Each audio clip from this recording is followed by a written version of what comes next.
Hello students, NTA ने आपके जो मार्च वाले पेपर है जेईई मेन के वो जारी कर दिए अपनी वेबसाइट पे। तो उन्हीं को हम लोग डिस्कस करेंगे इन वीडियोस में। तो यहाँ पे जो पेपर हम लोग डिस्कस करने वाले हैं वो है 16th का इवनिंग शिफ्ट का, जो 16th मार्च को जो सेकंड शिफ्ट का पेपर था वो हम लोग डिस्कस करेंगे। करेक्ट। तो स्टार्ट करते हैं बिना टाइम वेस्ट किए। पहला जो सवाल है वो प्रोबेबिलिटी का सवाल है।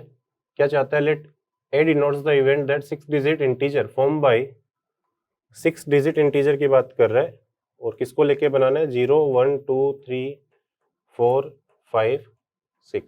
इन 7 डिजिट है, इनमें से 6 को लेके आपको 6 डिजिट नंबर बनाना है। और कंडीशन ये है कि वो जो नंबर है वो क्या होना चाहिए? 3 से डिविजिबल होना चाहिए। करेक्ट। तो 3 से डिविजिबिलिटी के लिए पहले टोटल सम निकाल लो इनका क्या बन रहा है। अगर मैं सबको ऐड कर दूं तो ये कितना हो जाएगा? 10 15 15 20 21 बन रहा है क्या? सबका जो सम है वो कितना है? 21 है। नहीं, अब ऐसा देखो, 3 से डिविजिबल होने के लिए कंडीशन क्या होती है? सम ऑफ डिजिट जो 3 से डिवाइड होना चाहिए। नहीं, क्या 21 3 से डिवाइड होता है क्या? हाँ बिल्कुल। तो केस 1, एक केस तो क्या बन जाएगा? सम ऑफ डिजिट 21 रह जाए। वो 21 कब रहेगा? 0 को छोड़ दो। 1 2 3 4 5 6 इनको लेके बना लो। नहीं, सिमिलरली दूसरा केस नेक्स्ट होगा 18। 18 के लिए कितना कम करोगे? 3 कम करोगे। 3 को छोड़ दो। 0 1 2 4 5 6 इनसे लेके जितने भी बनेंगे उनका सम ऑफ डिजिट कितना रहा होगा? 18 रहा होगा। नहीं, नेक्स्ट हो जाएगा 15, केस 3।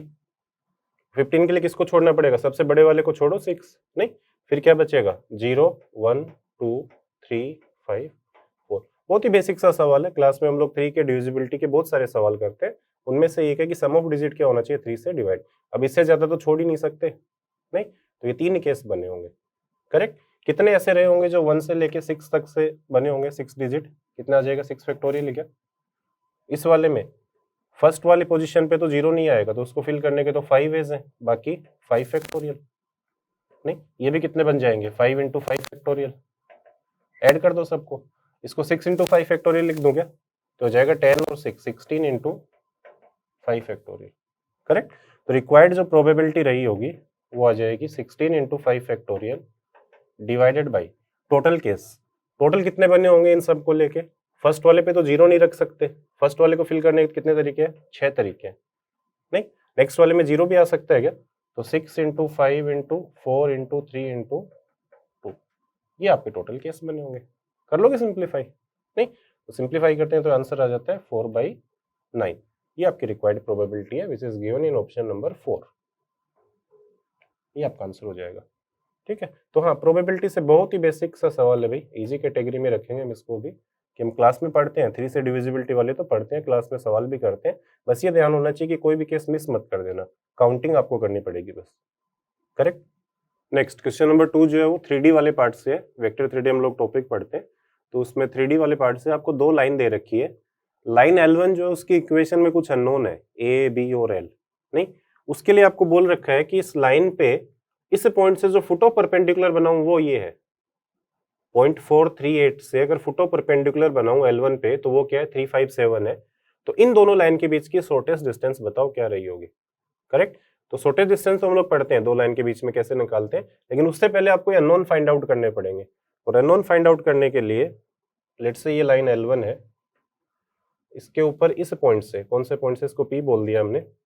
438 से फुट ऑफ परपेंडिकुलर आपको दे रखा है, इस पॉइंट को Q बोल दिया, विच इज 357। नहीं, तो पहले तो लाइन का डायरेक्शन वेक्टर नोन है क्या? हाँ, L3 4 ही तो कंपोनेंट है उसके। नहीं, तो लाइन के डायरेक्शन वेक्टर को अगर मैं P वेक्टर लिख दूं तो वो क्या बन जाएगा? Li plus 3j plus 4k, यही तो रहा होगा।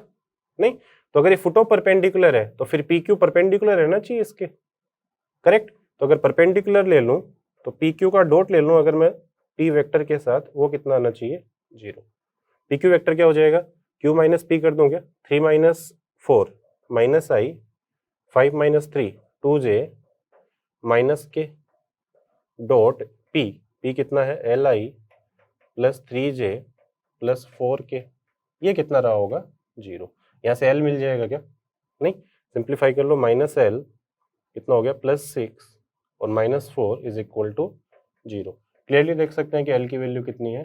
2। एक अननोन तो मिल गया L, करेक्ट। नेक्स्ट, ये जो पॉइंट Q है ये L1 के ऊपर लाई कर रहा है क्या, तो L1 की इक्वेशन को सेटिस्फाई करना चाहिए।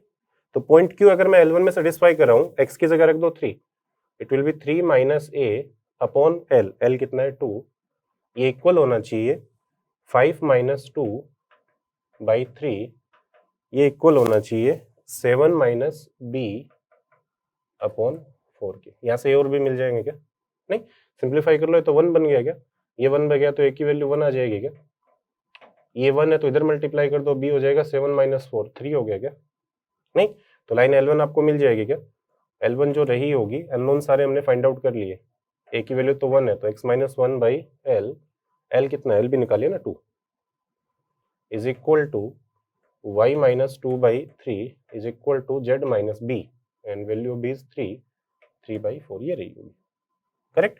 अब अगर दो लाइन की शॉर्टेज डिस्टेंस आपको निकालनी है तो कैसे निकालते हैं, दोनों लाइन के ऊपर एक एक पॉइंट आपको नोन है, पहले उसको लिख लो। इस लाइन के ऊपर पॉइंट नोन है क्या, 1 2 3, नहीं, दूसरी लाइन के ऊपर भी एक पॉइंट नोन है क्या, 2 4 5, ये रहा होगा, नहीं, पहली लाइन का जो डायरेक्शन वेक्टर है p वेक्टर वो भी नोन है, कितना हो जाएगा 2i plus 3j plus 4k। दूसरी लाइन के डायरेक्शन वेक्टर को q वेक्टर लिख रहा हूं मैं, वो है 3i plus 4j plus 5k, नहीं, तो क्या करना है आपको, ये जो ए बी वेक्टर है इसका प्रोजेक्शन ही लेना है पी क्रॉस क्यू पे। तो नेक्स्ट काम आपका ये है कि आप क्या निकालो, पी क्रॉस क्यू यहाँ से फाइंड आउट करो, और पी क्रॉस क्यू आपका आ जाएगा आई जे के 2 3 4 3 4 5, नहीं, कर लो सिंप्लीफाई, हो गया 15 माइनस 16 मतलब माइनस आई, जे का कॉम्पोनेंट हो जाएगा 10 माइनस 12, माइनस 2 है तो प्लस 2j, के हो जाएगा 8 माइनस 9 माइनस के, नहीं, तो मैं डिस्टेंस यहाँ लिख रहा हूँ, शॉर्टेज डिस्टेंस जो आई होगी वो क्या ही होगा, ए बी वेक्टर का प्रोजेक्शन किस पे, पी क्रॉस क्यू पे, तो A B dot P cross Q divided by mod of P cross Q, यही तो आया होगा, नहीं, तो बस ए बी वेक्टर लिख लो। ए बी वेक्टर क्या हो जाएगा, ये तो पी क्रॉस क्यू है, ए बी वेक्टर रहा होगा, बी में से सब्ट्रैक्ट कर दो आई और 4 माइनस 2 2j और 5 माइनस 3 2k, ये आया क्या, नहीं, लिख लोगे, डॉट करें तो कितना आ गया, -1 प्लस 4 माइनस 2, कितना बचेगा ये, -1 माइनस 2 तो 3 हो गया, और ये 4 1 ही बचा क्या, divided by mod of P cross Q का मोड कितना हो जाएगा, √6, ठीक है, गिवन है क्या, हाँ, ये आपको दिया गया है ऑप्शन नंबर 2 में, करेक्ट हो जाएगा आपका आंसर, ठीक है।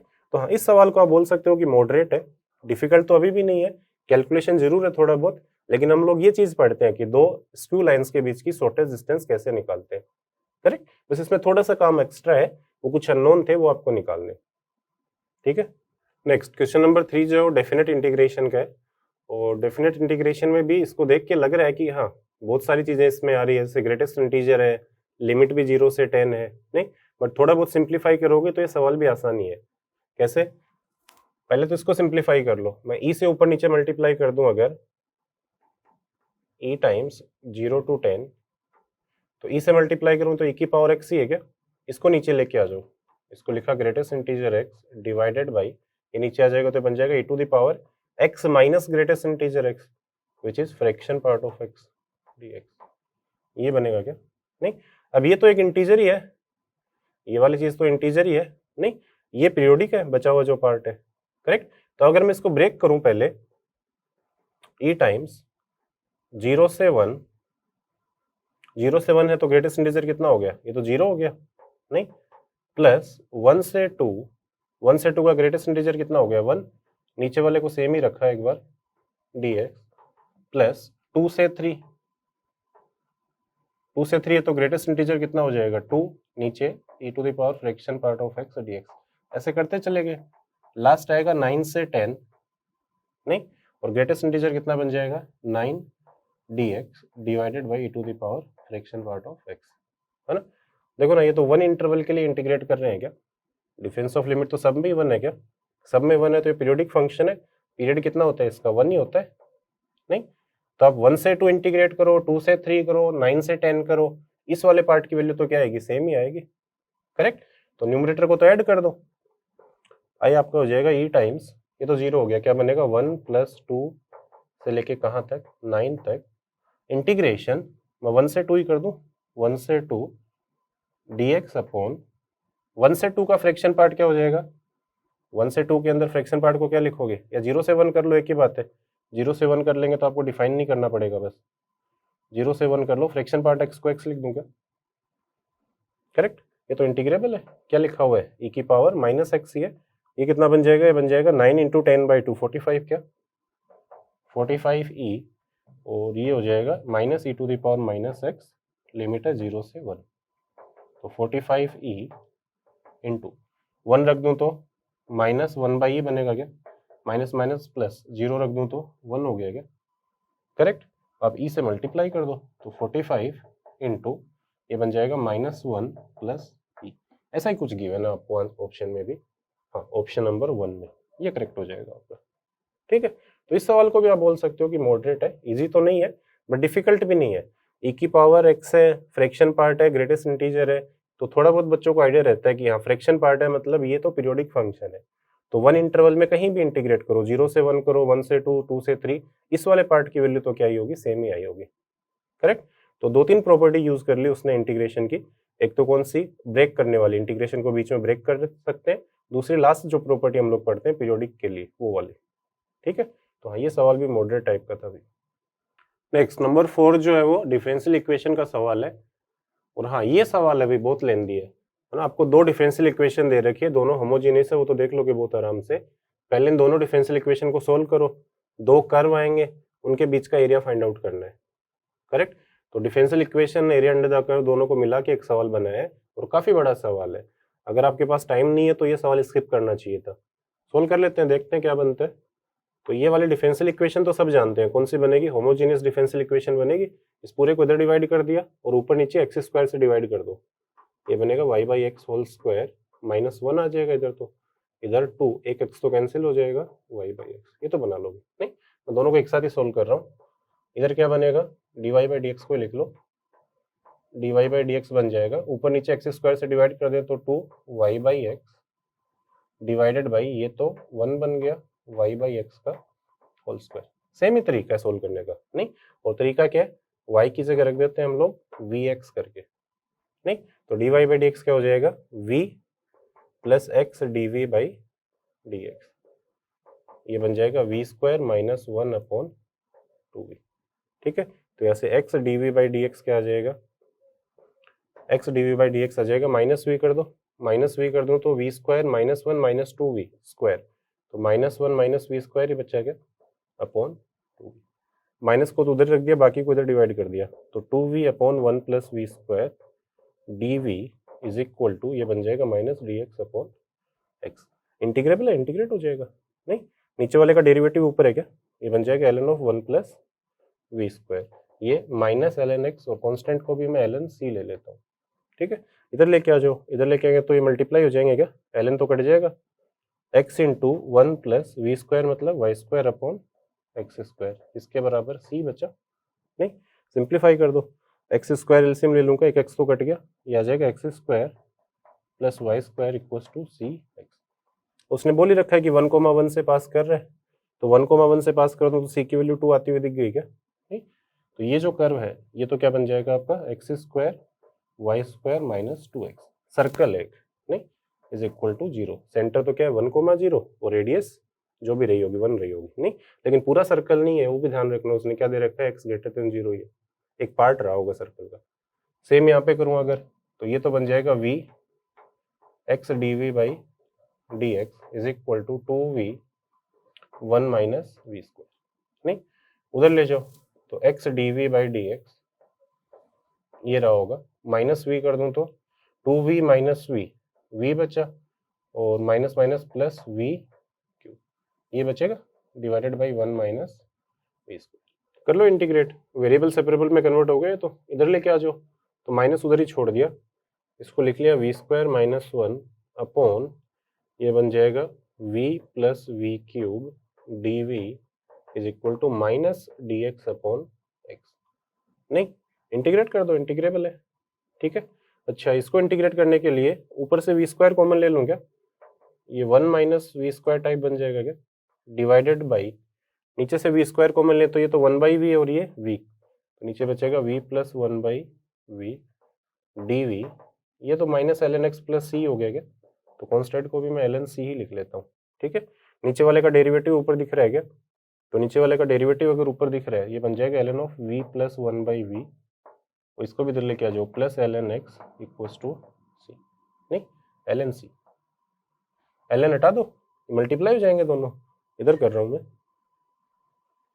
तो ये हो जाएगा एक्स इंटू वी, वी तो क्या है Y by X plus 1 by V X by Y, नहीं, और इज इक्वल टू सी बचेगा, खाली मल्टीप्लाई कर लो, तो एलसीएम तो आ गया एक्स वाई, एक्स तो कट गया, वाई बचा, उसको उधर मल्टीप्लाई कर देंगे, ये बन गया X square plus Y square equals to C Y, और ये वाला कर्व भी 1,1 से पास कर रहा है क्या, तो 1,1 रखोगे, इधर भी सी की वैल्यू कितनी 2 आएगी, नहीं, तो दूसरा कर्व भी एक सर्कल ही है, X square plus Y square minus 2y is equal to 0, तो एक कर्व तो ये है और दूसरा कर्व सर्कल था ये वाला, इनका एरिया आपको निकालना है, नहीं, तो अभी भी काम कंप्लीट नहीं हुआ है, तो आपके जो दोनों कर्व आए ये तो क्या आ गया, C1 तो आ गया X square plus Y square minus 2x equals to 0, और C2 है X square plus Y square minus 2y is equal to 0। बना लोगे, प्लॉट करना तो बहुत आसान है, एक का सेंटर तो एक्स एक्सिस पे है, ऐसा कोई सर्कल है, और दूसरा इधर ये वाला, नहीं, तो ये पॉइंट आपका रहा होगा 1,1, ठीक है, और ये पॉइंट रहा होगा 0,0, तो एरिया बाउंडेड तो यही है, ठीक, ये एरिया निकालने के लिए ये पॉइंट 1,1 है क्या, रेडियस भी 1 है क्या, तो यहाँ से दोनों एक्सिस पे परपेंडिकुलर ड्रॉप कर दो, ये इसका सेंटर ही तो रहा होगा 1,0, ये इसका सेंटर 0,1, नहीं, तो इस ये जो स्क्वायर बन रहा है, रेक्टेंगल स्क्वायर बन रहा है, इसका एरिया निकाल सकते हैं क्या, स्क्वायर के एरिया में ये दोनों पार्ट माइनस कर दो और दोनों बराबर ही रहे होंगे, सिमेट्रिक कर्व है, मिल जाएगा, करेक्ट, तो पहले मैं ए निकाल लेता हूँ, एरिया ए जो है वो क्या आ जाएगा, एरिया ए जो है इस वाले सेक्टर के एरिया में से, स्क्वायर के एरिया में से सेक्टर का एरिया सब्ट्रैक्ट कर दूं तो ये मिल जाएगा, और स्क्वायर के एरिया में ये वाला सब्ट्रैक्ट कर दूं तो ये मिल जाएगा, नहीं, और दोनों बराबर ही है, ये 90 डिग्री बन रहा है क्या, करेक्ट, तो ए निकालने के लिए हमने क्या किया, इस स्क्वायर का एरिया विच इज 1 इंटू 1, उसमें से माइनस कर दो ये वाला, और ये कितना हो जाएगा 1/4 of pi R square, pi R कितना है 1 ही है, नहीं, तो ये कितना बन गया 1 माइनस पाई बाई 4 ही बना गया, तो 2 ए कितना हो गया आपका, 2 हो जाएगा 2 माइनस पाई बाई 2, करेक्ट, तो आपका जो रिक्वायर्ड एरिया है, रिक्वायर्ड एरिया हो जाएगा स्क्वायर के एरिया में से, स्क्वायर के एरिया तो 1 है, उसमें से ये माइनस कर दो पूरा, 2 माइनस पाई बाई 2, ठीक है, तो कितना आ जाएगा ये पाई बाई 2 माइनस 1 आ गया क्या, हाँ, यहाँ जाके आपको आंसर मिलेगा जो कि गिवन है ऑप्शन नंबर 1 में, करेक्ट, तो आप बोल सकते हो कि हाँ ये डिफिकल्ट सवाल ही है, इतना लेंदी सवाल मेंस में नहीं आते जनरली, कि दो डिफरेंशियल इक्वेशन दी, पहले उनको सोल्व करो, फिर जो दोनों फिगर बने उनका एरिया बाउंडेड निकालो, तो बहुत बहुत बड़ा सवाल बन गया, इतना बड़ा सवाल जनरली जेईई मेंस में आते नहीं है, करेक्ट। अगला जो सवाल है कॉम्प्लेक्स नंबर का, लॉग का और इनइक्वालिटी वाला पार्ट जो हम क्वाड्रेटिक में पढ़ते हैं, मिक्स साइज सवाल है, नहीं, तो आसान सवाल है, खाली डरावना लग रहा है, खाली देख के लग रहा है कि हाँ कॉम्प्लेक्स नंबर है, उसमें लॉग आ रहा है, फिर कैसे सोल्व करें, ये सारा सिंप्लीफाई हो जाएगा, कैसे, एक्सपी का मतलब तो एक्सपोनेंट ही होता है क्या, नहीं, तो इसको पहले भी लिख सकते हो आप, ये लिख सकते हो log 2 बेस सी, और पूरे की पावर ये जो लिखा हुआ है mod z plus 3 mod z minus 1 divided by, mod z plus 1 तो पॉजिटिव है, उसका क्या मोड लोगे, उसको तो आप mod z प्लस 1 लिख सकते हो, नहीं, पावर की पावर मल्टीप्लाई होती है, कोई दिक्कत नहीं है, ग्रेटर देन इक्वल टू, इसको लिख दिया log ऑफ, जो बेस है वो तो 2 की पावर 1/2 ही तो है, नहीं, और इसका मोड आ जाएगा अंडर रूट ऑफ इसका स्क्वायर, ये कितना बनेगा 25 इंटू 7 175 प्लस 81, ये बनेगा क्या, ठीक है, तो पहले इसी को सिंप्लीफाई कर लो, ये 256 बन गया क्या, 256 मतलब 2 की पावर 8, 2 की पावर 4 बना गया, तो 4 तो पहले आ जाएगा, नहीं, और ये 1/2 से डिवाइड कर दूं क्या, ऐसा बोल दो 2 से मल्टीप्लाई कर दो, एक की बात है, इधर बचा log 2 base 2 which is 1, correct, इसको सिंप्लीफाई करो, ये तो फंडामेंटल लॉग आइडेंटिटी है, 2 ही बन जाएगा, 2 की power mod z plus 3 mod z minus 1 divided by mod z plus 1। Correct. तो इसको भी 2 की पावर में लिख लें, तो 2 की power mod z plus 3 mod z minus 1 divided by mod z plus 1 greater than equal to, ये तो 1 हो गया, 8 बना क्या, 8 मतलब 2 की पावर 3। करेक्ट। तो ये वाली क्वांटिटी 3 से बड़ी होनी चाहिए क्या, mod z plus 3 mod z minus 1 divided by this greater than 3, और क्रॉस मल्टीप्लाई कर सकते हो आप बहुत आराम से क्योंकि पॉजिटिव है। ये बन जाएगा 3 mod z प्लस 3। नहीं, कर लो सिंप्लीफाई, ये हो गया mod z स्क्वायर, यहाँ से आएगा 3 और माइनस 1 2 mod z, ये mod z है तो माइनस mod z बचेगा, इधर इधर 2 है, उधर कितना आएगा माइनस 3। कॉन्स्टेंट हम देख लो, माइनस 3 है, 1 है, minus 6 greater than equal to 0। एक बहुत सिंपल सी क्वाड्रेटिक है, फैक्टर बना लो। नहीं, फैक्टर क्या बनेंगे, mod z माइनस 3 और दूसरा बन जाएगा mod z plus 2 greater than equal to 0। तो दो factor greater than equal to 0 का आंसर क्या था, माइनस इन्फिनिटी से छोटे वाला माइनस 2 यूनियन बड़े वाले से इन्फिनिटी। ये तो हो नहीं सकता mod z नेगेटिव, तो नहीं, तो mod z की जो मिनिमम वैल्यू रही होगी वो कितनी रही होगी, 3 रही होगी। यही आपसे पूछा है जो दिया है ऑप्शन नंबर 1 में। करेक्ट। तो हाँ, इस सवाल को भी आप मॉडरेट कैटेगरी में रख सकते हो, डिफिकल्ट तो ये भी नहीं है, बस कैलकुलेशन है और 2-3 टॉपिक का मिक्स सवाल है। तो मिक्स सवाल जब भी आते हैं तो आपको सारे कॉन्सेप्ट क्लियर होना चाहिए। अगर आपको एक भी नहीं आता, जैसे आपको ये भी नहीं पता कि हाँ ये 2 होता है, तो भी ये सवाल नहीं होगा। करेक्ट। तो बस यही है कि हाँ सारे टॉपिक आपको अच्छे से क्लियर होना चाहिए, बाकी मुश्किल नहीं है सवाल, कैलकुलेशन वाला पार्ट थोड़ा सा आसान है इसमें।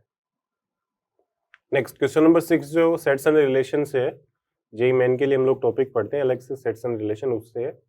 आपको एक सेट दे रखा है 2 से लेकर 30 तक के नेचुरल नंबर का, और बोला हुआ है कि ए बी एक ऑर्डर्ड पेयर है, उसका रिलेशन है किससे, सी डी से, और रिलेशन क्या है, ए डी जो है वो बी सी के इक्वल है। करेक्ट। तो इसी को अगर मैं थोड़ा सा सिंप्लीफाई कर लूँ, ए और बी को एक साइड रखूँ तो ये क्या बन जाएगा, ए बाई बी इक्वल है किसके, सी बाई डी के। नहीं, तो दोनों का रेशियो जो है वो क्या है, इक्वल है। तो आपको फाइंड आउट करना है कि कितने ऑर्डर्ड पेयर बन सकते हैं ए क्रॉस ए में जिसमें 4,3 जो है इस रिलेशन को सेटिस्फाई करेगा।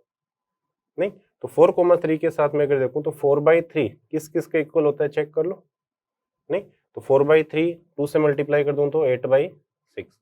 तो जो रिलेशन 4 और 3 का है 8 और 6 के साथ रहा होगा क्या, 4 और 3 का रिलेशन 8,6 के साथ रहेगा क्या, सेम। अगला 3 से मल्टीप्लाई कर दो 12/9, 4 से मल्टीप्लाई कर दो 16/12, 5 से मल्टीप्लाई कर दो 20/15, 6 से कर दो 24/18, नहीं 7 से कर दो 28/7 से किया तो 21, बस, क्योंकि 30 तक ही तो है, इसके आगे तो कर ही नहीं सकते। करेक्ट। तो ये सारे ऑर्डर्ड पेयर रहे होंगे जो इस रिलेशन को सेटिस्फाई करेंगे। कौन कौन से, 4,3, 8,6, 12,9, 16,12, 20,15, 24,18, लास्ट 28,21। काउंट कर लो कितने, 7। ये आपसे पूछा कि कितने ऑर्डर्ड पेयर हैं, टोटल आ जाएगा 7, given in option number 4, fourth option में गिवन। करेक्ट। तो हाँ, ये भी बोल सकते हो आपकी इजी ही सवाल है, सेट्स एंड रिलेशन में हम लोग ऐसे सवाल करते हैं क्लास में, इनफैक्ट जेई ने भी पहले ये सेम रिलेशन पूछा हुआ है। नेक्स्ट जो मोनोटोनिसिटी का सवाल है, टेंजेंट नॉर्मल मोनोटोनिसिटी एओडी के अंदर हम लोग 3 टॉपिक पढ़ते हैं, मैक्सिमम मिनिमा भी, नहीं, तो उसमें मोनोटोनिसिटी का सवाल है और बहुत सिंपल सा सवाल है। आपको एक फंक्शन दे रखा है और ये चेक करना है कि किस इंटरवल में इंक्रीजिंग है, बस इतना ही चेक करना है। नहीं, तो अगर मैं इसको पहले थोड़ा सा सिंप्लीफाई करूं, इसको ऐसा लिख सकता हूं क्या, 3ln x माइनस 1 का mode minus 3ln mode of x plus 1 minus 2 times x minus 1। लिख सकते हैं log a बाई बी को log a minus log b लिख लिया, डिफरेंशिएशन थोड़ा आसान हो जाएगा। डिफरेंशिएट कर दो, f डेस x बन जाएगा 3/x माइनस 1, यहाँ से आ जाएगा माइनस 3/x प्लस 1, और इसका बनेगा 1/x जैसा ही है, माइनस 1/x स्क्वायर, तो प्लस 2/x माइनस 1 का होल स्क्वायर। नहीं, थोड़ा सिंप्लीफाई कर लो, एलसीएम तो आ जाएगा, ये तो बनेगा x माइनस 1 का स्क्वायर x प्लस 1, कैसे भी लिख लो, ऐसे लिख रहा हूँ मैं, x माइनस 1 का whole square into x plus 1। Correct. तो इधर तो एक x माइनस वन तो कट गया, क्या आएगा एक्स स्क्वायर माइनस वन, तो 3x स्क्वायर माइनस थ्री, माइनस इधर x प्लस वन तो कट गया, 3 के साथ में क्या आएगा x माइनस वन का whole square which is X square minus 2x plus one plus 2 times of इसके साथ आएगा x plus one, it will be 2x plus two. कर लोगे ये वाला पार्ट, तो ये तो बहुत जल्दी सिंप्लीफाई हो जाएगा। 3x स्क्वायर ये तो कैंसिल हो गया क्या, नहीं, तो एक्स स्क्वायर तो आएगा नहीं, x आएगा खाली।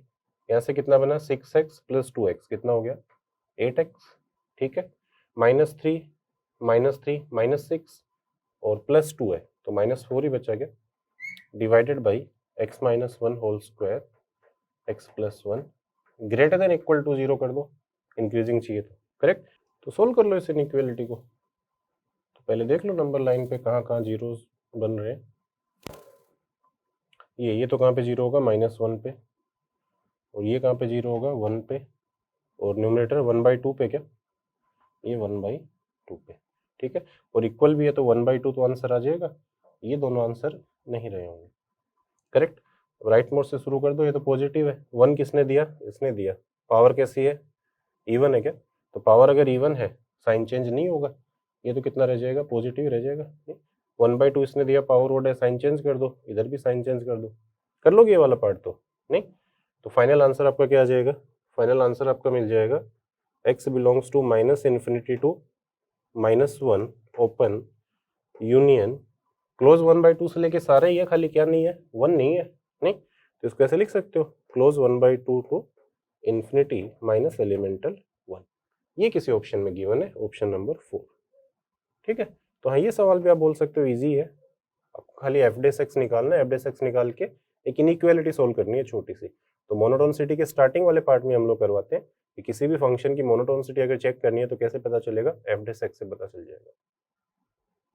नेक्स्ट नंबर 8 जो है ये भी बहुत सिंपल सा ही सवाल है, आपको मैक्सिमम वैल्यू निकालनी है इसकी, एक फंक्शन गिवन है जो ट्रिग्नोमेट्रिक फॉर्म में है, इसकी मैक्सिमम वैल्यू बताओ, नहीं, तो पहले डिटर्मिनेंट को सोल्व करो, सिंप्लीफाई करो इसको, करेक्ट, और सिंप्लीफाई करने के लिए दिख रहा है sine square cos square sine square cos square sine square cos square, ये क्या, तो ऐड कर दूं अगर मैं c1 को लिख लिया c1 प्लस c2, तो आपका fx क्या बन जाएगा, फर्स्ट कॉलम के सारे एलिमेंट कांस्टेंट हो जाएंगे क्या, ये बन जाएगा 2, ये भी बन जाएगा 2 और ये बन जाएगा 1, बाकी को सेम रखा, 1 plus cos square cos square cos square कोस 2x कोस 2x साइन 2x, करेक्ट।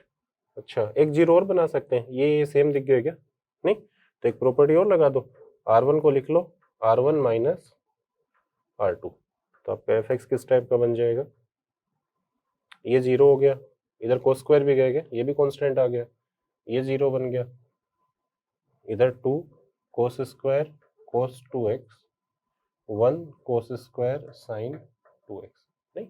अब एक्सपेंड कर दो फर्स्ट रो के अबाउट, तो फर्स्ट रो के अबाउट एक्सपेंड कर दें तो ये बनेगा माइनस fx हो जाएगा माइनस ये गया 2 sine 2x minus cos x, 2 sine 2x minus cos 2x, नहीं, तो माइनस से अगर मैं अंदर मल्टीप्लाई कर दूं तो हो जाएगा कोस 2x माइनस 2 साइन 2x, ठीक है। तो a cos theta b sine theta जैसा ही है, तो इसकी रेंज तो हम जानते हैं, इसकी रेंज क्या हो जाएगी minus under root of A square plus B square से लेके root of A square plus B square, तो a तो कितना है 1, b कितना है -2, तो 1 + 4 कितना हो गया √5, क्या -√5 से √5।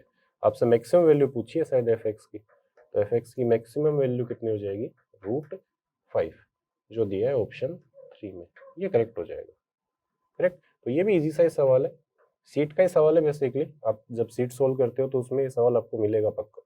नेक्स्ट जो सवाल है वो स्ट्रेट लाइन का है, आपको एक ट्राइंगल दे रखा है ए बी सी, वर्टाइसेस तीनों नोन है, और बोल रहे एक लाइन है y = 2mx, दिख रहा है ओरिजिन से पास कर रही है, जो इन दोनों साइड को p और q पे इंटरसेक्ट कर रही है, करेक्ट। तो दो जो ट्राइंगल बन रहे हैं, ट्राइंगल एबीसी और PQC, इनका एरिया में रिलेशन गिवन है कि ट्राइंगल एबीसी का एरिया A1 है, इसका एरिया A2 है, तो फिर m की वैल्यू बताओ क्या रही होगी, ये आपसे पूछ लिया, नहीं, और बोल रखा है कि m कैसा है पॉजिटिव है, करेक्ट। तो बहुत सारे तरीके हैं करने के, सबसे पहले तो इस ट्राइंगल का एरिया निकाल सकते हैं क्या, A1 तो फाइंड आउट कर ही सकते हैं, करेक्ट। a1 तो हो जाएगा हाफ ऑफ इस डिटर्मिनेंट की वैल्यू का मोड, और डिटर्मिनेंट कौन सा, -1 1 1 3 4 1 2 0 1, ये आया होगा। करेक्ट, कर लो सिंप्लीफाई इसको, तो प्रॉपर्टी लगाने की जरूरत नहीं है, डायरेक्टली एक्सपेंड कर दो।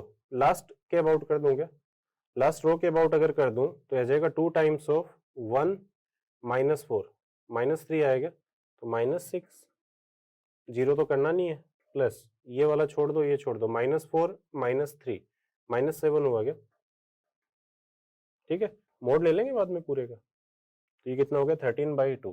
तो a1 तो आपको मिल गया 13/2। ये वैल्यू अगर मैं यहाँ सब्स्टिट्यूट कर दूं तो a2 आ जाएगा क्या, a2 आ जाएगा a1/3, मतलब 13/6। करेक्ट। बस अब आगे बढ़ो, अब पूरा जो काम करना है वो किस पे करना है, इसी ट्रायंगल के एरिया पे करना है। तो इस ट्रायंगल का एक वर्टेक्स तो गिवन ही है, ये दोनों आप निकाल लो, P और Q। करेक्ट, ये मिल गया तो डिटर्मिनेंट से एरिया लिख लोगे क्या, और उसके लिए सोल्व कर लो इस लाइन की इक्वेशन को और इसकी इक्वेशन को।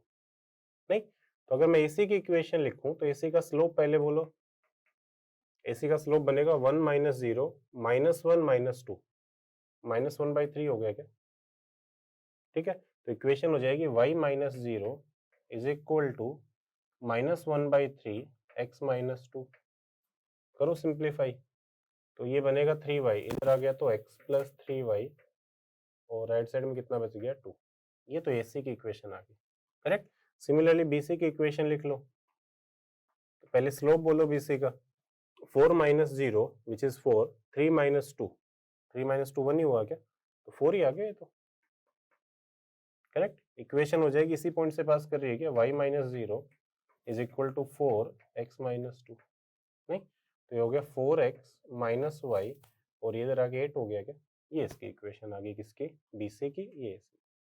ठीक है, अब सॉल्यूशन वाला पार्ट आसान है, किसके साथ सोल्व करना है, y is equal to mx। तो अगर मैं P की बात करूं तो P का x कोऑर्डिनेट पहले निकाल लो, P किसके साथ है, AC के साथ पॉइंट ऑफ इंटरसेक्शन। तो यहाँ पे y की जगह mx रखूं तो 3m बन गया क्या, तो x तो आ गया 2/3m + 1।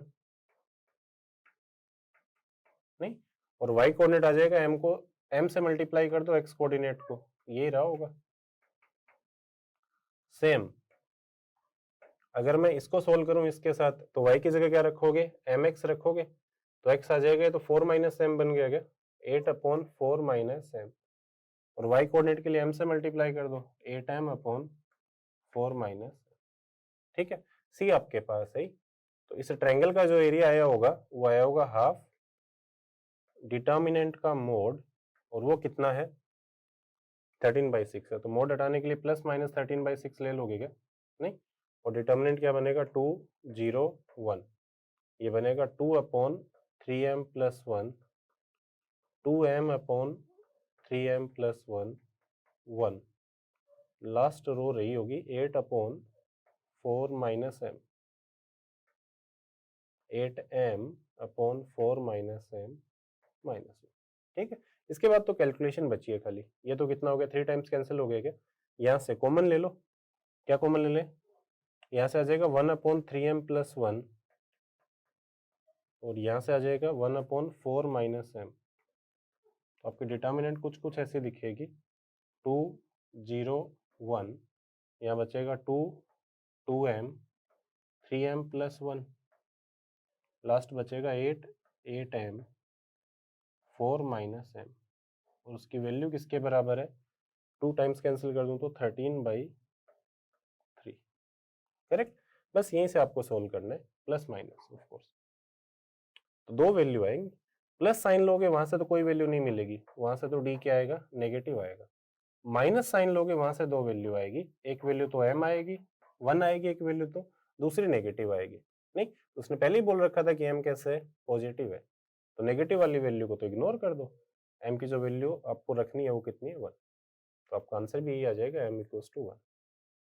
नेक्स्ट क्वेश्चन नंबर 10 जो है ये पैराबोला का सवाल है, और पैराबोला का भी बहुत सिंपल सा ही सवाल है। आपको एक पैराबोला दे रखा है y² = 4x, नहीं, और बोल रखा है इसकी जो इमेज है कौन सी लाइन में, y = x में, वो कोई दूसरा पैराबोला आया होगा, उसके ऊपर एक पॉइंट है P 2, 1, जहां पे टेंजेंट की इक्वेशन लिखनी है। नहीं? तो ये तो बहुत सिंपल सा ही बन गया। y is equal to X में अगर किसी की इमेज लेनी है कैसे लेते हैं, x और y को इंटरचेंज कर दो, नहीं? तो कर्व C जो आपका रहा होगा वो बन जाएगा X square equal to 4y, correct? तो इस कर्व की बात कर रहे हैं, इसके ऊपर इस पॉइंट पे टेंजेंट चाहिए क्या? तो स्टैंडर्ड बन गया। टेंजेंट की इक्वेशन आप लिख सकते हो, एक्स स्क्वायर को रिप्लेस कर दो किससे, x into x one which is 2, 4 times y की जगह रख दिया y प्लस 1 बाई, सिंप्लीफाई कर लो, ये 4 तो कैंसिल हो गया, x minus Y is equal to 1, ये आ जाएगी टेंजेंट की इक्वेशन। नहीं गिवन है क्या? हाँ, ऑप्शन नंबर 3 में गिवन है। बहुत ही सिंपल सा सवाल है, इससे आसान सवाल क्या मिलेगा भी आपको इस पेपर में? तो इस पेपर में कुछ सवाल अच्छे भी हैं जिनमें कैलकुलेशन बहुत कम है, मिक्स टाइप का ही पेपर है पूरा।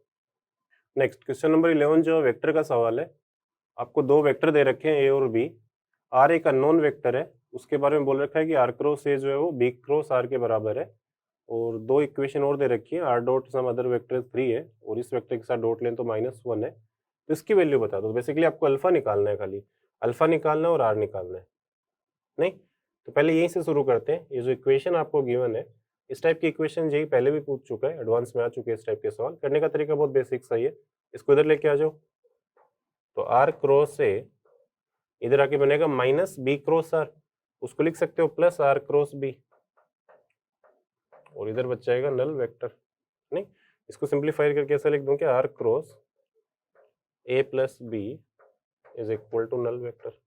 नहीं तो जाहिर सी बात है आर जो है पैरेलल रहा होगा एक प्लस बी के, शून्य तो है नहीं, नल वेक्टर तो बनेगा नहीं। नहीं तो आर बन जाएगा लेमडा टाइम्स ए प्लस बी, तो आर आपका आ जाएगा लेमडा टाइम्स ए प्लस बी, तो कर सकते हैं बहुत आराम से, ऐड कर दूं तो 3i और माइनस जे प्लस 2k, इस टाइप का रहा होगा। तो लेमडा मिलते ही आपको आर मिल जाएगा। नहीं उसके लिए दो जो गिवन कंडीशन है उनको यूज नहीं किया, अभी उनको यूज करो।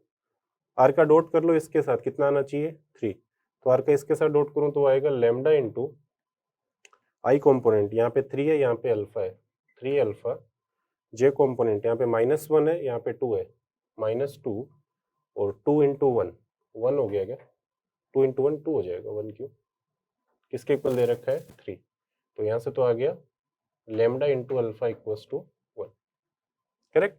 दूसरा इसके साथ डॉट करो, तो इसके साथ डॉट करेंगे तो लेमडा तो इधर भी आएगा, ये आ जाएगा 3 इंटू 2 6, -1 इंटू 5 -5 और 2 इंटू माइनस अल्फा -2 अल्फा, एक इसके बराबर है -1, ठीक है। ये कितना बन जाएगा lambda into 1 -2 alpha -1, correct. Divide कर दो दोनों को, डिवाइड करते ही लेमडा तो कट गया क्या, नहीं तो आ जाएगा अल्फा अपॉन 1 -2 अल्फा किसके इक्वल -1 के, उधर मल्टीप्लाई कर दो तो अल्फा हो जाएगा -1 प्लस 2 अल्फा, अल्फा 1 आता हुआ दिख गया क्या, नहीं तो अल्फा अगर 1 है तो फिर लेमडा भी क्या रहा होगा 1 ही रहा होगा, और लेमडा अगर 1 है यहाँ रख दो, आर जो है वो ए प्लस बी के इक्वल आया होगा 3i माइनस जे प्लस 2k, यही तो रहा होगा। नहीं तो मोड आर निकाल लो, मोड आर की वैल्यू कितनी रही होगी, मोड आर भी नहीं उसका स्क्वायर ही चाहिए, तो बन जाएगा 9 प्लस 1 प्लस 4, कितना होगा 14 हो गया क्या, नहीं तो आपको वैल्यू किसकी चाहिए, आपको इसकी वैल्यू चाहिए अल्फा प्लस मोड आर का होल स्क्वायर। नहीं तो अल्फा तो 1 है, मोड आर का स्क्वायर कितना है 14, तो आपका आंसर आ जाएगा 15। गिवन है क्या, हाँ ऑप्शन 1 में ही गिवन है, ये हो जाएगा करेक्ट। तो ये सवाल भी मॉडरेट ही है, इजी इसलिए नहीं है कि कुछ, हाँ 2-3 इक्वेशन आपको सोल्व करनी पड़ेगी, बट डिफिकल्ट नहीं है। सिमिलर सवाल जी ने पहले भी पूछा था ये वाली इक्वेशन देके, और क्लास में भी ऐसे कर ही लेते हैं सवाल हम मोर और लेस। नेक्स्ट क्वेश्चन नंबर 12 जो है, ये भी बहुत सिंपल सा सवाल है। आपको एक मोनिक क्वाड्रेटिक पॉलिनोमियल गिवन है X square plus b x plus सी, बी और सी की वैल्यू निकालनी है और दो कंडीशन आपको दे रखी है। नहीं इतने सिंपल सवाल वैसे इस पेपर में बहुत ही कम है भाई, तो अगर ऐसे सवाल आए तो कर ही लेना चाहिए। एक तो बोल रखा है कि 0 से 1 में इसका जो इंटीग्रेशन है वो कितना है 1 है, और दूसरा अगर मैं इसको x माइनस 2 से डिवाइड करूं तो जो रिमाइंडर बच रहा है वो कितना बच रहा है 5 बच रहा है। नहीं तो वैल्यू बता दो 9 इंटू बी प्लस सी की, करेक्ट।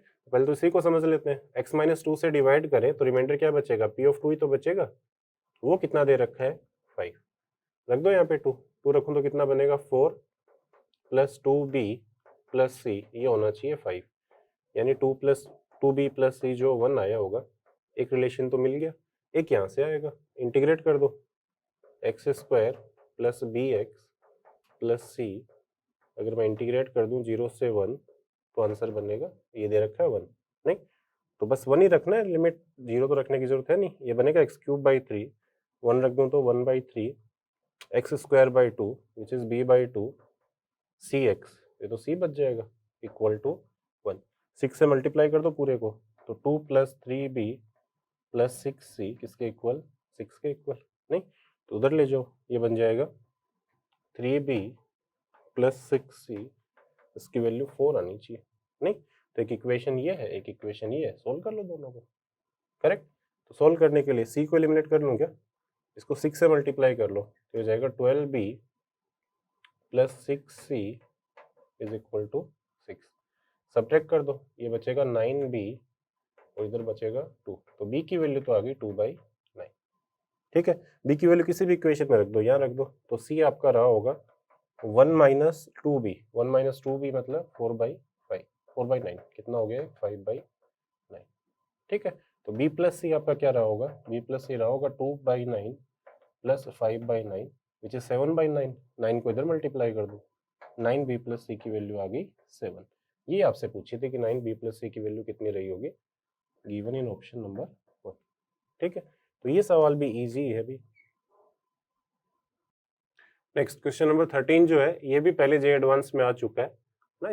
अब जो पेपर हो रहे हैं इसमें बहुत सारे ऐसे सवाल हैं जो रिपीट हो रहे हैं, हम बार बार बोल ही रहे हैं, तो ये भी एक सवाल है जो पहले एडवांस में आया हुआ है।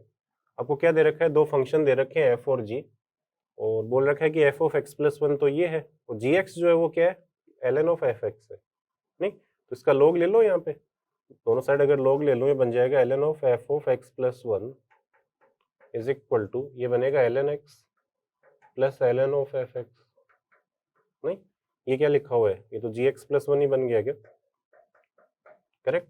ये तो एल एन एक्स है, ये क्या बनेगा जी एक्स, इसको इधर लेके आ जाओ, minus G X is equal to L N X, correct.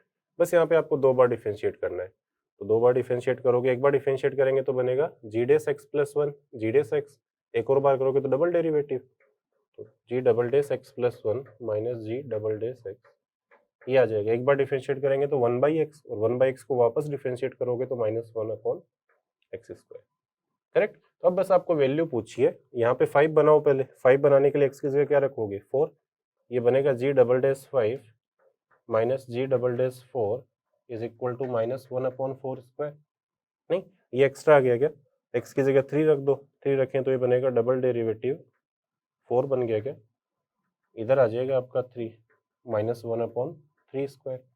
Similarly x की जगह 2 रख दो, तो ये बन जाएगा g डबल डेस 3, इस टाइप की सीरीज तो हम लोग बहुत सोल्व करते हैं, -1/2²।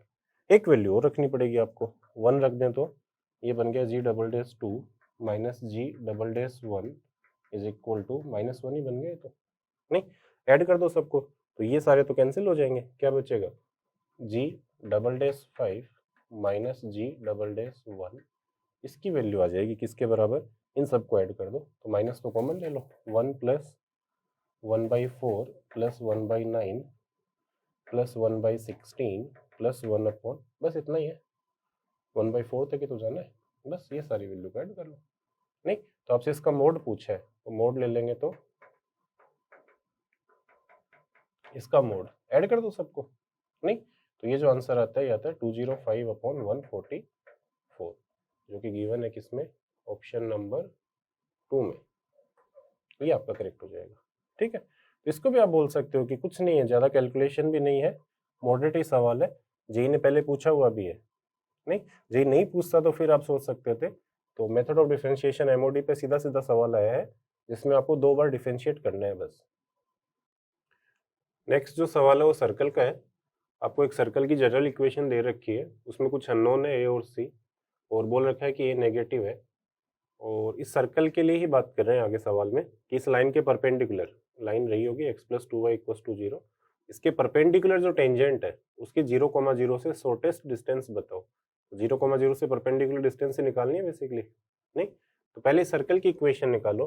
अननोन निकालने के लिए बोल रखा है, इसके x इंटरसेप्ट और y इंटरसेप्ट आपको दे रखे हैं, नहीं x इंटरसेप्ट तो कितना है 2√2 और y इंटरसेप्ट है 2√5, तो x इंटरसेप्ट तो क्या होता है 2 √g² - c, ये वैल्यू तो दे रखी है 2√2, नहीं 2 तो कैंसिल हो गया, तो जी स्क्वायर माइनस सी की वैल्यू तो कितनी आ गई, 2 कैंसिल कर दूं तो 2 आ गई क्या, करेक्ट।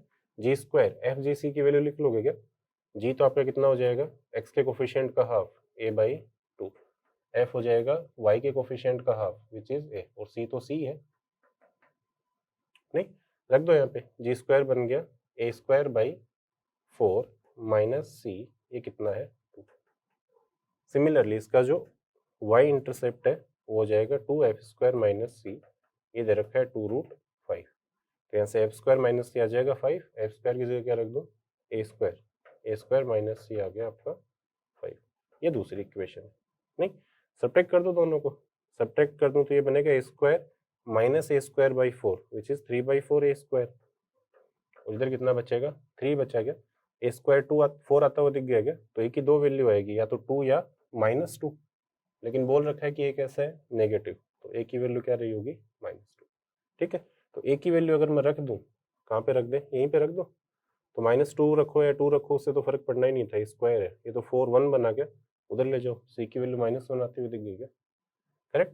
तो आपको जो सर्कल है उसको सिंप्लीफाई कर लो, सर्कल की इक्वेशन रही होगी x² प्लस y² ax मतलब -2x माइनस 4y और -1 इज इक्वल टू 0, नहीं थोड़ा सिंप्लीफाई करके लिख लो, ये बन जाएगा x-1 whole square y-2 whole square, ये बना 1 + 4, 1 + 4 कितना हो गया 5, और एक उधर ले जाओ 6 हो जाएगा क्या, ये वाला, करेक्ट। अब इस सर्कल की टेंजेंट चाहिए जो किसके परपेंडिकुलर है, इसके, तो इसके परपेंडिकुलर कोई भी लाइन की इक्वेशन में लिख सकता है कि 2x माइनस वाई करके इज इक्वल टू लैम्डा, नहीं अगर ये सर्कल की टेंजेंट है तो फिर 1,2 से परपेंडिकुलर डिस्टेंस कितनी होनी चाहिए, √6 होनी चाहिए, कर दो आपको लैम्डा मिल जाएगा, नहीं तो 1,2 से डिस्टेंस निकालूं तो 2, और यहाँ पे 2 रखूं तो -2, इधर लेके आ जाओ माइनस लैम्डा डिवाइडेड बाई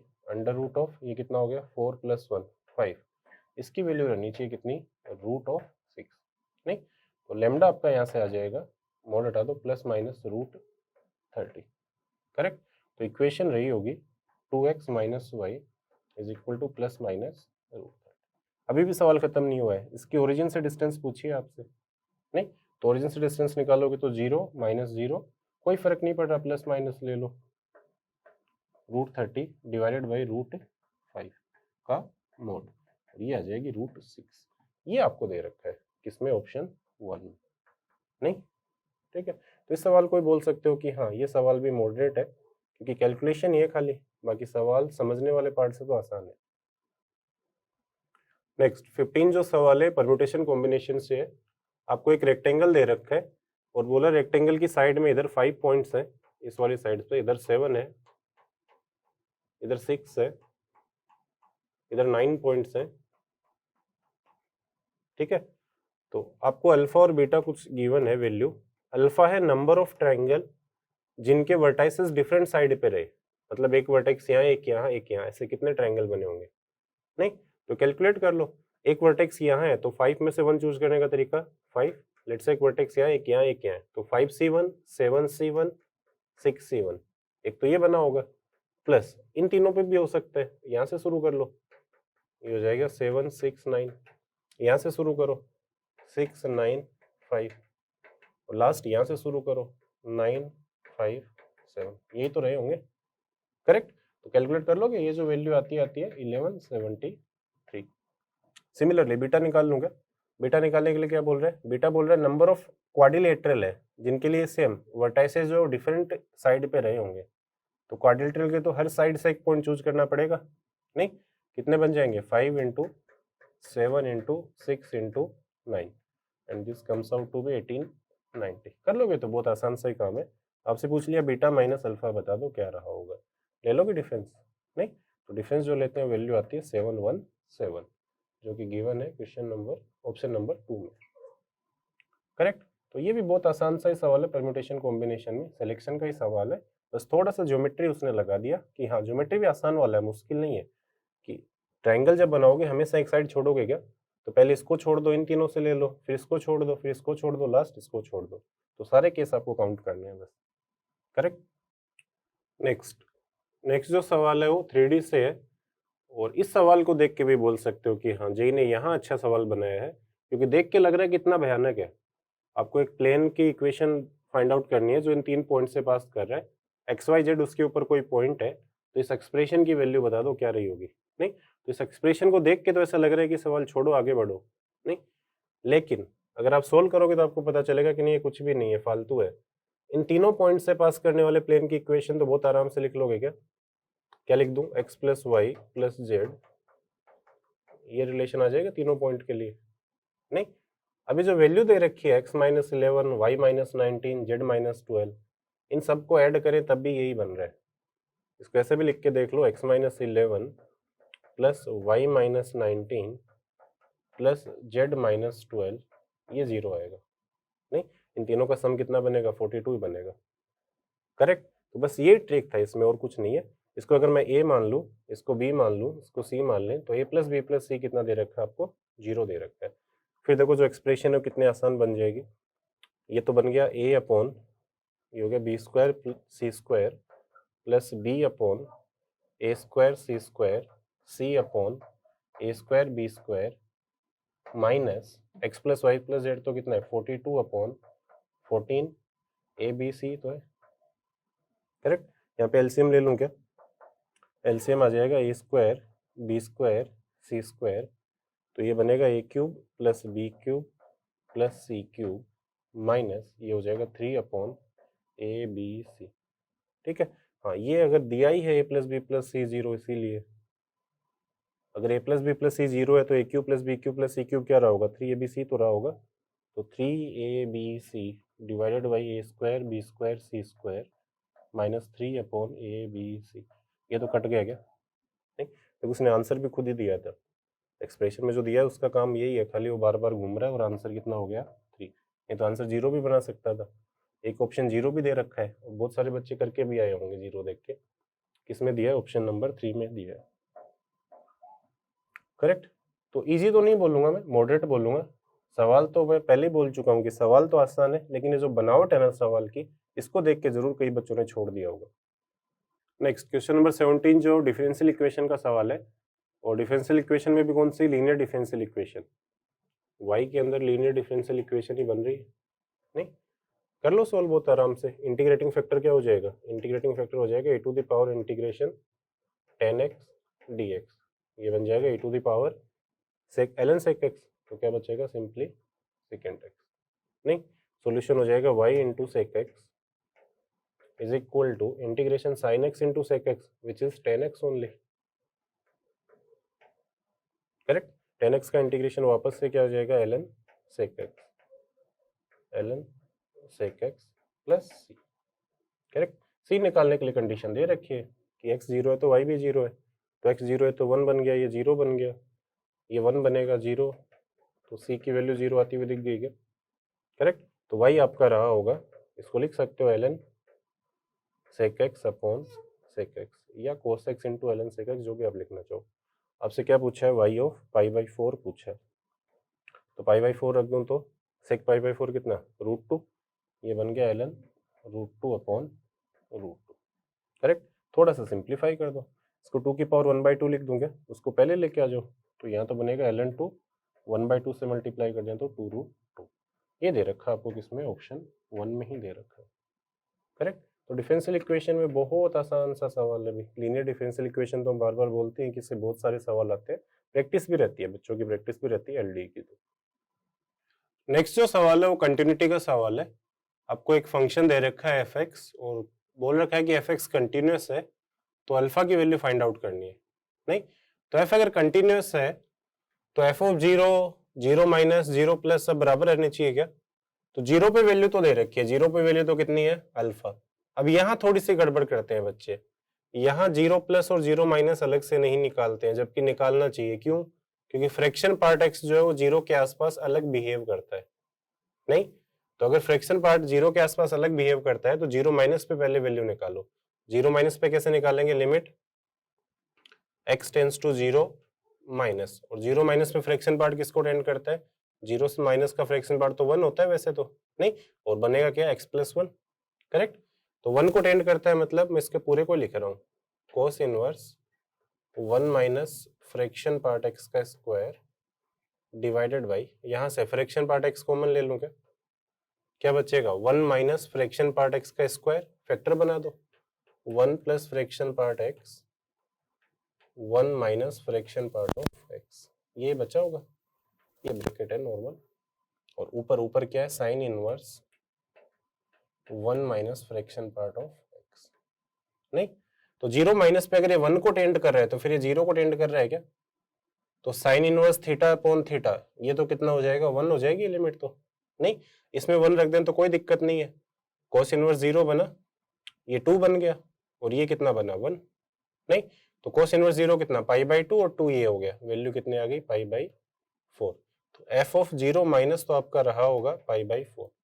एक ऑप्शन उन्होंने π/4 दे रखा है, बट अब चेक करना पड़ेगा कि 0 प्लस भी π/4 आ रहा है या नहीं, क्योंकि 0 प्लस अगर π/4 नहीं आया तो फिर ये कंटिन्यूस हो ही नहीं सकता, क्योंकि उसकी लिमिट एग्जिस्ट नहीं करेगी। तो यहां जरूर थोड़ी सी गड़बड़ कर दी होगी बच्चों ने, चेक कर लो 0 प्लस π/4 नहीं आएगा, x tends to 0 positive, 0 positive का ग्रेटेस्ट इंटीजर या फ्रैक्शन पार्ट देख लो, 0 पॉजिटिव का फ्रैक्शन पार्ट भी किसको टेंड करता है 0 को टेंड करता है, तो इसको सिंप्लीफाई करके लिखा कोस इनवर्स 0 प्लस पे फ्रैक्शन पार्ट x को x लिख सकता क्या, 0 प्लस पे तो x ही होता है, नहीं ये तो बन गया 1 minus x square divided by, इधर से भी फ्रैक्शन पार्ट x कॉमन ले लूं क्या, वो तो x ही है, क्या बचेगा 1 माइनस एक्स स्क्वायर लिख दूं उसको, और ये बनेगा साइन इनवर्स 1 माइनस एक्स। नहीं x अगर 0 को टेंड कर रहा है तो ये तो किसको टेंड कर गया साइन इनवर्स 1 को, साइन इनवर्स 1 मतलब π/2, ये 1 बन गया, तो इसको तो कोई दिक्कत ही नहीं है, नहीं तो ये वाला पार्ट तो कितना हो गया π/2, limit x tends to 0 positive, ये बनेगा π/2 into cos inverse 1 minus x square upon x, ये बचेगा। नहीं अब आगे करने के बहुत सारे तरीके हैं, आप चाहो तो एलोपिटल भी लगा सकते हो, लेकिन एक से ज्यादा बार यूज करना पड़ेगा, डिनोमिनेटर को देख के मत बोल देना कि एक ही बार करना पड़ेगा, इसको डिफरेंशिएट करोगे फिर से क्या बनेगा 0/0 ही बनेगा, तो बेटर आप लिमिट के अप्रोच से चले जाओ, इसी को चेंज कर लो, लेट से ये कोस inverse 1 minus x square theta है, तो 1 माइनस एक्स स्क्वायर क्या रहा होगा कोस थीटा रहा होगा, नहीं ऐसा एक्स की वैल्यू निकाल सकते हैं क्या, वो आ जाएगा under root of 1 minus cos theta, और एक्स तो क्या 0 पॉजिटिव ही है तो नेगेटिव तो लेंगे नहीं, ये बन जाएगा आपका √2 टाइम्स, ये होता है 2 साइन स्क्वायर थीटा/2, तो ये बनेगा साइन थीटा/2, मोड लेने की भी जरूरत नहीं है क्योंकि 0 पॉजिटिव है तो पॉजिटिव क्वांटिटी की बात कर रहे हैं, करेक्ट, तो ये साइन थीटा/2 बन गया, तो सिंप्लीफाई कर लो, लिमिट क्या हो जाएगी, एक्स अगर 0 को टेंड कर रहा है तो ये 1 से थोड़ा कम ही तो रहा होगा, 1 से कम होने के लिए थीटा जो है आपका वो क्या आना चाहिए 0 पॉजिटिव ही तो आना चाहिए, नहीं न्यूमरेटर तो क्या बन जाएगा थीटा ही बन जाएगा क्या, डिवाइडेड बाई डिनोमिनेटर आएगा √2 साइन ऑफ थीटा/2 इंटू π/2 तो है ही, नहीं ये सब्स्टिट्यूट कर दो, साइन थीटा एक 2 से और मल्टीप्लाई डिवाइड कर लूं क्या, ये वाली लिमिट तो 1 होती हुई दिख गई क्या, नहीं ये 1 है तो ये कितना बचा √2 तो कैंसिल कर दो, π/√2 बचेगा, करेक्ट, तो f ऑफ 0 पॉजिटिव जो है लेफ्ट हैंड लिमिट जो है वो तो कितनी आ रही है π/4 आ रही है, राइट हैंड लिमिट कितनी आ रही है π/√2 आ रही है, दोनों बराबर तो नहीं है, बराबर नहीं है तो ऐसा कोई अल्फा नहीं आया होगा जिसके लिए क्या बन जाए कंटिन्यूस बन जाए, करेक्ट, बट अनफॉर्चुनेटली दोनों ही ऑप्शन में गिवन है, π/4 भी गिवन और π/√2 भी गिवन है, तो किसी ने RHL निकाला उसका आंसर π/√2 आ गया, जिसने खाली LHL निकाला उसका आंसर π/4 आ गया, दोनों निकाल के देखना पड़ेगा कि ऐसा कोई अल्फा एग्जिस्ट नहीं करता है, और वो गिवन है कौन से ऑप्शन में, ऑप्शन नंबर 4 आपका करेक्ट हो जाएगा, ना कि 2 और 3, करेक्ट। तो इस सवाल को आप बोल सकते हो कि डिफिकल्ट है, डिफिकल्ट इसीलिए कि बहुत सारे बच्चे -1 लेके आए होंगे, एक लिमिट निकाल दी तो पक्का -1 मिलेगा। नेक्स्ट जो सवाल है वो कोनिक सेक्शन का ही सवाल है, आपको बोल रखा है कि इन दोनों कर्व का जो पॉइंट ऑफ इंटरसेक्शन है वो तीसरे पे लाई कर रहा है, नहीं तो बेसिकली तीनों का पॉइंट ऑफ इंटरसेक्शन तो निकालना है, वो पॉइंट तीनों कर्व पे रहा होगा, करेक्ट, तो बस थोड़ा सा ही तरीका है, थोड़ा सा ही एक तरीका है सोल्व करने का, थोड़ी सी गड़बड़ ये कर सकते हो, अगर आप इनका पॉइंट ऑफ इंटरसेक्शन निकालने के लिए चले गए तो दिक्कत हो जाएगी, क्योंकि दोनों में एक एक अननोन आ रहा है, क्या आ रहा है बी, बट अगर आप पहले इन दोनों का पॉइंट ऑफ इंटरसेक्शन निकाल लो तो आसान हो जाएगा, कैसे? यहाँ पे वाई स्क्वायर की जगह 3x² रख दूंगा, तो 3x² प्लस x² कितना हो गया? 4x² की वैल्यू 4b। तो यहाँ से x² की वैल्यू b आती हुई दिख गई क्या? नहीं, x² अगर b है तो फिर y² क्या रहा होगा? 3b² रहा होगा। करेक्ट? इन दोनों वैल्यू को सब्स्टिट्यूट कर दो किसमें? इस वाले में। x² b है तो y² 3b ही आएगा, स्क्वायर कैसे आएगा? नहीं, यहां सब्स्टिट्यूट कर दूं तो x² की वैल्यू b/16 प्लस y² की जगह 3b/b², ये वैल्यू बन रही होगी, है ना? देख रहे हो ना कितना आसान बन गया। यहाँ पे एक b तो कैंसिल हो गया, अब 16b से मल्टीप्लाई कर दो तो इधर तो बचेगा b², इधर आ जाएगा b कैंसिल हो गया 48, और इधर बचेगा 16b से मल्टीप्लाई किया तो 16b। क्वाड्रेटिक बन गई क्या? सोल्व कर लो। b² minus 16b plus 48 equals to 0। Factor बनते हुए दिख रहे हैं क्या? हाँ, एक तो b-4 आ जाएगा और एक आ जाएगा b-12 इज इक्वल टू 0। तो b की दो वैल्यू आ रही है, बट उसने बोल रखा है कि b क्या है? 4 से बड़ा है, तो 4 से बड़ा तो एक ही पॉसिबल वैल्यू है, b की कितनी? 12 दे रखी है क्या? ऑप्शन 3 में। नहीं, तो ये सवाल तो बहुत ही आसान है, बस एक ही गलती हो सकती है, अप्रोच गलत ना चूज कर ले। इन दोनों का पॉइंट ऑफ इंटरसेक्शन निकालने की कोशिश ना करें, वो बी के टर्म में आएगा कुछ ना कुछ। अगर पहले इन दोनों को सोल्व कर लोगे तो सवाल कुछ नहीं है, क्वाड्रेटिक ही तो सोल्व करनी है, आंसर आ जाएगा। अगला जो सवाल है वो साइन इनवर्स कोस इनवर्स दे रखा है, तो आईटीएफ का सवाल है। साइन इनवर्स ही दे रखा है, आपको एक इक्वेशन दे रखी है और एक्स की वैल्यू निकालनी है ताकि एंगल क्या हो जाए? इक्वल हो जाए। नहीं, तो क्लास में करते हैं ऐसा सवाल हम। अगर अननोन है, दो एंगल अगर इक्वल है, कोई एंगल ही तो रहा होगा, तो उनके साइन भी क्या रहे होंगे? इक्वल ही रहे होंगे। करेक्ट? तो अगर मैं दोनों साइड साइन ले लूं तो ये हो जाएगा sine of sine inverse 3x/5 plus sine inverse 4x/5 equal to sine of sine inverse x, तो क्या होगा? x ही होगा। नहीं, लगा दो sine a plus B. Sine a plus B होता है sine a which is 3x/5 into cos B. Cos inverse में कन्वर्ट करो तो हो जाएगा √1 माइनस 16x²/25, ये बनेगा क्या? प्लस कोस है साइन बी, तो साइन का तो आ जाएगा 4x/5 और कोस वाला आ जाएगा √1 minus 9x² is equal to x। नहीं, एक सॉल्यूशन तो x इक्वल टू 0 आता हुआ दिख रहा है क्या? बाद में क्रॉस चेक कर लेंगे वो है या नहीं। तो या तो x 0 रहा होगा, और अगर वो नहीं है तो सिंप्लीफाई कर लो, ये बन जाएगा 3 times √25 minus 16x² upon 5 into 5 25, ये भी आएगा, उसको राइट साइड में भेज दो। 4 टाइम्स √25 माइनस 9x² और इक्वल रहा होगा किसके? 25। नहीं, इसके बाद आप मैन्युअली भी सोल्व कर सकते हो और थोड़ा सा डायरेक्ट भी दिख जाएगा आपको सॉल्यूशन। तरीका तो क्या है? उधर ले जाओ, स्क्वायर कर दो। ऐसे इक्वेशन हम सोल्व करते हैं कि root something plus root something is equal to constant अगर है, 2 बार स्क्वायर करना पड़ेगा। उधर ले जाओ, स्क्वायर कर दो, एक बार दोबारा स्क्वायर कर दो, सॉल्यूशन मिल जाएगा। नहीं, लेकिन अगर आप थोड़ा सा अच्छे से देखोगे तो नंबर अच्छे दिख रहे हैं क्या? 25 3 4 5 मिलके क्या बनते हैं? 25 ही तो बनते हैं। पाइथागोरस ट्रिपलेट है क्या? तो ऐसा तो नहीं हो रहा कहीं ये 3 ये 4 बन जाए, तो 9 प्लस 16 25 हो जाएगा क्या? नहीं, तो ये थोड़ा सा दिख रहा है कि नंबर जो अच्छे हैं। 25 माइनस 16 कितना बनता है? 9 ही बनता है। 25 माइनस 9 कितना बनता है? 16 ही बनता है। करेक्ट? तो ये सॉल्यूशन आप क्लियरली भी देख सकते हो कि x² 1 भी इसका एक सॉल्यूशन रहा होगा। ठीक है, अच्छी बात है, ऑब्जर्व कर पाते हो तो ठीक है, नहीं तो वही तरीका है, उधर ले जाओ, स्क्वायर कर दो, 2 बार स्क्वायर कर दो, सॉल्यूशन मिल जाएगा, इतना मुश्किल नहीं है। तो x की 2 वैल्यू आ जाएगी, यहाँ से 1 और -1। करेक्ट? तो टोटल कितनी वैल्यू आई? एक 0 यहाँ से, 1 यहाँ से, -1 यहाँ से, तो 3 सॉल्यूशन हो सकते हैं, 0 1 और -1 है या नहीं, वो आपको गिवन इक्वेशन में रख के चेक करना पड़ेगा। जैसे अगर 0 रख दूं तो ये कितना बनेगा? साइन इनवर्स 0 0 0 0, तो हाँ 0 तो सॉल्यूशन है। 1 रख के चेक करो, 1 रख दूं तो ये क्या बनेगा? ये बनेगा sine inverse 3/5 plus sine inverse 4/5 और राइट साइड में बनेगा साइन इनवर्स 1 विच इज π/2 क्या? नहीं, ऐसे तो नहीं दिख रहा, लेकिन इसको चेंज कर लो, इसको tan इनवर्स में लिखूं तो क्या लिखूं? ये बनेगा tan इनवर्स 3/4 और ये बनेगा tan इनवर्स 4/3 क्या? हाँ, अब देख सकते हैं, ये तो cot इनवर्स 3/4 ही लिखा हुआ है, तो tan inverse 3/4 plus cot inverse 3/4 तो क्या रहा होगा? π/2 ही रहा होगा। करेक्ट? तो इसका मतलब 1 भी सॉल्यूशन है। सिमिलरली -1 रखेंगे तो क्या आ जाएगा, एक माइनस कॉमन आ जाएगा पूरे में से बस, क्योंकि माइनस इधर भी आएगा, इधर भी माइनस कॉमन, ऑड फंक्शन है पूरा का पूरा, करेक्ट। तो वो भी क्या रहा होगा, सेम ही रहा होगा, ठीक है। तो ऐसे सवालों में बस एक ही चीज करनी होती है आपको, लास्ट में एक बार वेरीफाई जरूर करना पड़ता है जो भी आपके सॉल्यूशन आ रहे हैं वो है या नहीं है। कर लोगे बहुत आराम से। तो टोटल कितने सॉल्यूशन आए, थर्ड सॉल्यूशन, 3 सॉल्यूशन आए। गिवन है क्या,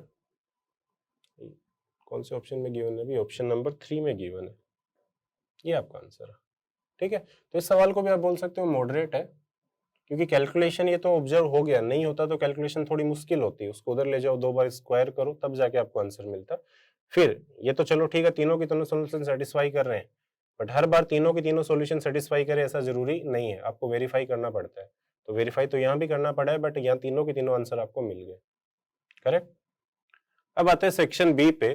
ये वाला जो सेक्शन है ना, ये डिसाइड करता है कि आपका पेपर कैसा जाएगा, क्योंकि जेई ने ऑप्शन दे दिए, और जब भी बच्चों के पास ऑप्शन होते हैं ना, तो वहां पे बहुत सारी चीजें मैटर करती है कि आपने कहीं ऐसा सवाल तो नहीं ले लिया जो बहुत लेंदी है, आपको आता है फिर भी लेंदी है, कैलकुलेशन में टाइम तो नहीं लग जाएगा, नहीं। तो इस सेक्शन में वाकई कुछ सवाल ऐसे हैं जो बहुत लेंदी है, अगर आपने ढंग के सवाल पिक कर लिए, आसान आसान सवाल जो कैलकुलेशन थोड़ा आसान है वो पिक कर लिए, तब तो आप जल्दी कर पाओगे। अगर ऐसा कोई सवाल ले लिया जो बहुत लेंदी है, फिर टाइम लगेगा भाई, नहीं।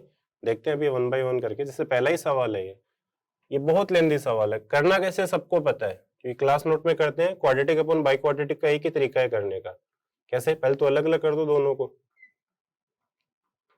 अगर मैं अलग अलग डिवाइड कर लूं, इधर तो बनेगा X square minus 1 upon X to the power 4 plus 3x square plus 1 into tan inverse X square plus 1 upon X dx। एक तो ये बनेगा, प्लस इस वाले में टेन इनवर्स कैंसिल हो गया क्या, तो इधर तो क्या बचेगा, ऊपर तो dx ही बचा, नीचे बचेगा quadratic by quadratic 3x square plus 1, नहीं। तो ये वाला तो बहुत आसान है, क्वाड्रेटिक अपॉन बाई क्वाड्रेटिक को ऐसे ही करते हैं, एक्स स्क्वायर कॉमन ले लो, तो ये बनेगा 1 माइनस 1 अपॉन एक्स स्क्वायर, यहां से भी एक्स स्क्वायर कॉमन ले लें, कैंसिल हो जाएगा, ये बचेगा x square plus 1 upon x square plus 3 बचा गया, और डिनोमिनेटर में dx अपॉन, इसको लिख लिया टेन इनवर्स x से डिवाइड कर दूं क्या, x प्लस 1 बाई एक्स, नहीं।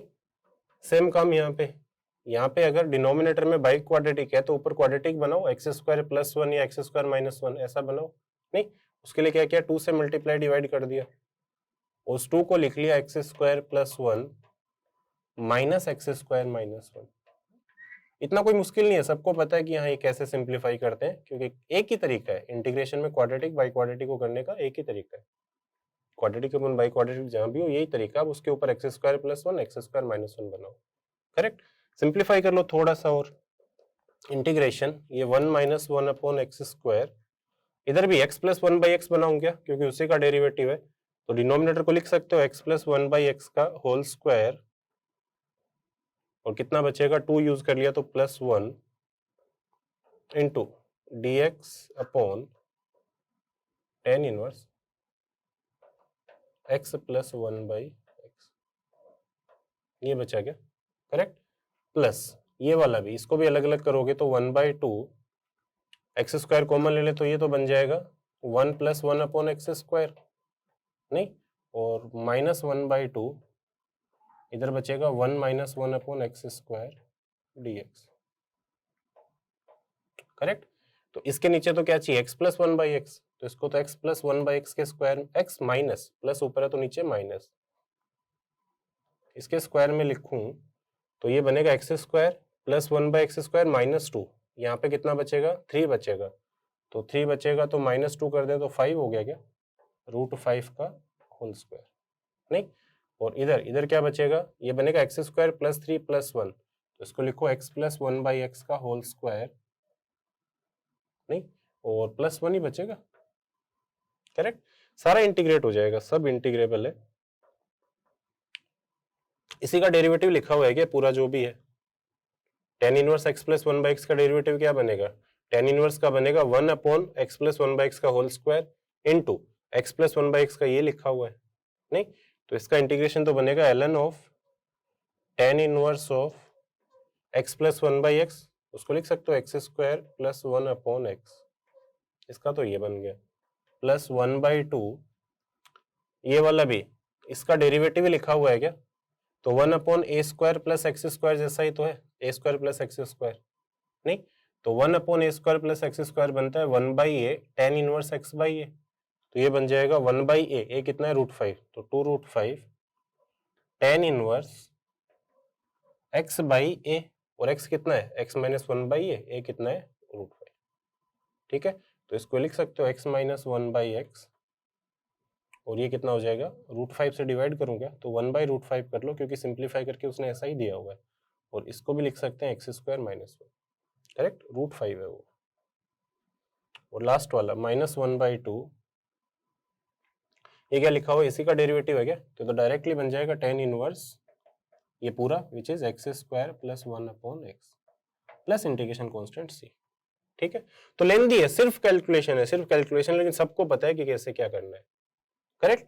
अब उसने इस कोफिशिएंट दे रखे हैं, इसका कोफिशिएंट तो क्या दे रखा है अल्फा, ये दे रखा है बीटा, और इसका कोफिशिएंट दे रखा है गामा, और ये दे रखा है डेल्टा, और आपसे वैल्यू पूछी है, किसकी वैल्यू पूछ ली, उसको वैल्यू चाहिए 10 times alpha plus beta gamma plus delta, इसकी वैल्यू बताओ, नहीं वो तो कंपेयर कर लेंगे बहुत आराम से, 10 times alpha, alpha is 1, beta into gamma 1/√5, और इसको मल्टीप्लाई करूं तो ये कितना बन जाएगा 1/10 बन जाएगा क्या, और डेल्टा, डेल्टा कितना है -1/2, कर लो सिंप्लीफाई, 10 को अंदर मल्टीप्लाई कर दो तो हो जाएगा 10 प्लस 1 11, 11 माइनस 5 6 हो गया क्या, ये आपका आंसर है, नहीं तो इस सवाल को आप बोल सकते हो कि मॉडरेट है, डिफिकल्ट की कैटेगरी में नहीं रख रहे हैं, लेंथी जरूर है, लेकिन सबको पता था कि करना क्या है, इनिशियली जब सवाल देखें देखते ही पता चल जाता है कि करना क्या है, उसके बाद टाइम कितना लगेगा वो डिपेंड करता है आपके ऊपर, आप कैलकुलेशन कितना जल्दी करते हो, करेक्ट।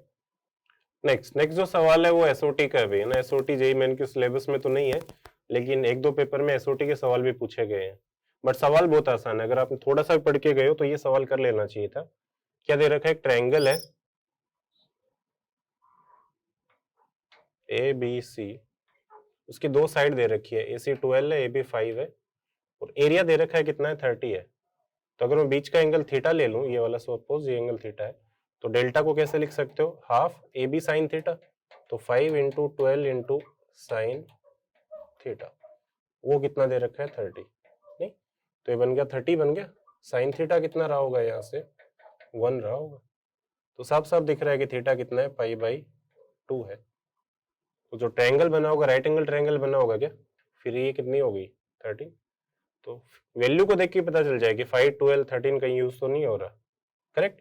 आपसे क्या पूछा है 2r प्लस r बता दो, यहाँ पे कैपिटल R जो सरकम रेडियस है, स्मॉल r जो इन रेडियस है, तो फॉर्मूले यूज करने सीधे सीधे, 2r होती है एबीसी अपॉन r होती है ABC upon 4 delta, small r होती है डेल्टा अपॉन सेमी पेरीमीटर, नहीं रख दो सबकी वैल्यू, ए तो कितना है, ए तो 13 है, बी 12 है, सी 5 है, divided by 4 into delta, delta कितना बन जाएगा हाफ, 5 इंटू 12 कर दूंगे, वो तो दे ही रखा था 30, चलो ठीक है अब तो लिख लिया, अब क्या करें, ये हो गया 30, और सेमी पेरीमीटर ऐड कर दो सबको, ऐड करें तो कितना हो गया 18 30 15 हो गया क्या, करेक्ट, निकाल लोगे वैल्यू बहुत आराम से, तो ये जो वैल्यू आती है कितनी आ जाएगी, ये तो 30 था क्या, और ये 2 है क्या 120, ये 120 13 ही बचा है, तो प्लस 2 आंसर आ जाएगा 50, ठीक है। तो ये सवाल आप बोल सकते हो कि हाँ ये सवाल तो इजी ही था, बट वही है कि एसओटी से था, जो कि टॉपिक है नहीं जेईई के सिलेबस में, बट उसका कुछ नहीं कर सकते। नेक्स्ट थर्ड जो सवाल है वो सीक्वेंस एंड प्रोग्रेशन का है, और हाँ ये सवाल भी बहुत आसान है, ये भी सबने चूज किया ही होगा मेरे को लग रहा है, बहुत सिंपल से दे रखा है कि ये 3 नंबर जीपी में, ये 3 नंबर एपी में, कंडीशन लगा दो, ये 3 अगर जीपी में तो फिर ए स्क्वायर इक्वल रहना चाहिए किसके, इन दोनों के प्रोडक्ट के क्या, b/16, तो यहाँ से मैं b को लिख सकता हूँ 16 ए स्क्वायर, कोई दिक्कत नहीं है, नहीं अगर ये नंबर एपी में है तो फिर 2/b ये इक्वल रहना चाहिए 1/a प्लस 6 के, करेक्ट, b की जगह रख दो 16 ए स्क्वायर, तो 2 तो कैंसिल हो जाएगा, 1/8 a square is equal to 1/a plus 6, correct, multiply कर दो 8 ए स्क्वायर से तो हो जाएगा 48 ए स्क्वायर, और ये इधर आया तो प्लस 8a और -1 इज इक्वल टू 0, ये बचेगा क्या? क्वाड्रेटिक का फैक्टर बना लो, -48 है क्या? तो 12 और 4 हो जाएंगे क्या? वो 48 ही होते हैं नहीं? तो एक साइड तो 12 ले लो, एक साइड 4 ले लो, और 12 वाला ज्यादा है तो इधर प्लस ले लो, इधर माइनस ले लो, इक्वल्स टू 0। करेक्ट? तो यहाँ से जो वैल्यू आएगी वो तो नेगेटिव आई होगी, उसने बोल रखा है ए बी कैसा है, पॉजिटिव है, यहाँ से ले लो वैल्यू। तो ए की वैल्यू कितनी आ गई? 1/12। ए अगर 1/12 है तो बी मिल जाएगा क्या? बी हो जाएगा 16 इंटू 1/12 इंटू 1/12 लिख दूं क्या? नहीं, तो 16 इंटू 12 ये तो 4/3 हुआ क्या? और 4/3 वो 1/3 वो बन गया 9। निकाल लोगे वैल्यू बहुत आराम से। करेक्ट? ऐड कर दो दोनों को, a प्लस बी कितना आ गया? 1/12 प्लस 1/9। एलसीएम ले लो, 72 में दोनों डिवाइड हो जाएंगे क्या? ये तो बनेगा 6 और ये बनेगा 8। करेक्ट? तो 72 ही फैक्टर दिया हुआ है, तो 72 a प्लस बी, इसकी वैल्यू आ जाएगी 6 + 8 विच इज 14। ये आपका आंसर। ठीक है? तो हाँ, इस पेपर का एक सवाल आसान वाला ये भी था भाई, ये भी ज्यादा मुश्किल नहीं है, बहुत आसान है। सीक्वेंस एंड प्रोग्रेशन जो है 11th क्लास का चैप्टर है, वहीं से पूछ लिया डायरेक्टली, और सवाल भी मुश्किल नहीं है, खाली कंडीशन लगानी है जीपी की और एपी की, बाकी तो कैलकुलेशन है। करेक्ट? नेक्स्ट अगले सवाल पे आते हैं। अगले सवाल में आपको दो डेटा गिवन है, एक डेटा जिसकी साइज 10 है, उसका एक्स बार तो 2 है, सिग्मा स्क्वायर जो वो भी 2 है। दूसरा डेटा जो है उसके लिए बोल रखा है साइज n है, मीन और वेरिएंस आपको दे रखे हैं। तो जो कंबाइंड डेटा है इनके वेरिएंस की बात कर रहे हैं, ये जो कंबाइंड डेटा है इसका वेरिएंस कितना दे रखा है? 17/9 है। तो n की वैल्यू बता दो क्या रही होगी। नहीं, तो स्टार्ट करते हैं। ये भी बहुत बेसिक सा सवाल है कि दो डेटा का कंबाइंड वेरिएंस और मीन कैसे निकालते हैं। फर्स्ट डेटा के लिए बोल रहे हैं कि मीन कितना है? 2 है, तो सिग्मा xi क्या रहा होगा? मल्टीप्लाई कर दो, 20 आ जाएगा। नहीं, वेरिएंस बोल रहा है 2 है, तो सिग्मा स्क्वायर मिल जाएगा यहाँ से। वेरिएंस क्या होता है? वेरिएंस होता है स्क्वायर का मीन, यानी sigma xi square divided by number of data कितना है? 10 माइनस मीन का स्क्वायर, मीन का स्क्वायर कितना है? 4। तो यहाँ से सिग्मा xi स्क्वायर 60 आता हुआ दिख गया क्या? 6 हो गया इनटू दिस 60। ये तो पहले डेटा के लिए। करेक्ट? सेम सेकंड वाले ऑब्जर्वेशन की बात करूं तो सिग्मा xi क्या रहा होगा? सिग्मा xi हो जाएगा mean into number of data, 3n आ गया क्या? नहीं, वेरिएंस, वेरिएंस से क्या मिल जाएगा? सिग्मा xi स्क्वायर मिल जाएगा। वेरिएंस को लिख लो स्क्वायर का मीन, मतलब sigma xi square divided by number of data minus mean का स्क्वायर, मीन का स्क्वायर कितना आ गया? करेक्ट? तो यहां से सिग्मा xi स्क्वायर मिल गया क्या? कितना हो गया? 10n हो गया क्या? नहीं, तो जो कंबाइंड डेटा है, कंबाइंड डेटा कितने हो गए? n+10 हो गए क्या? इनके लिए सिग्मा xi और सिग्मा xi स्क्वायर देख लो क्या है होगा। सिग्मा xi तो ऐड कर दो दोनों को, 20, ये 3n है, तो 3n + 20 लिख दूं क्या?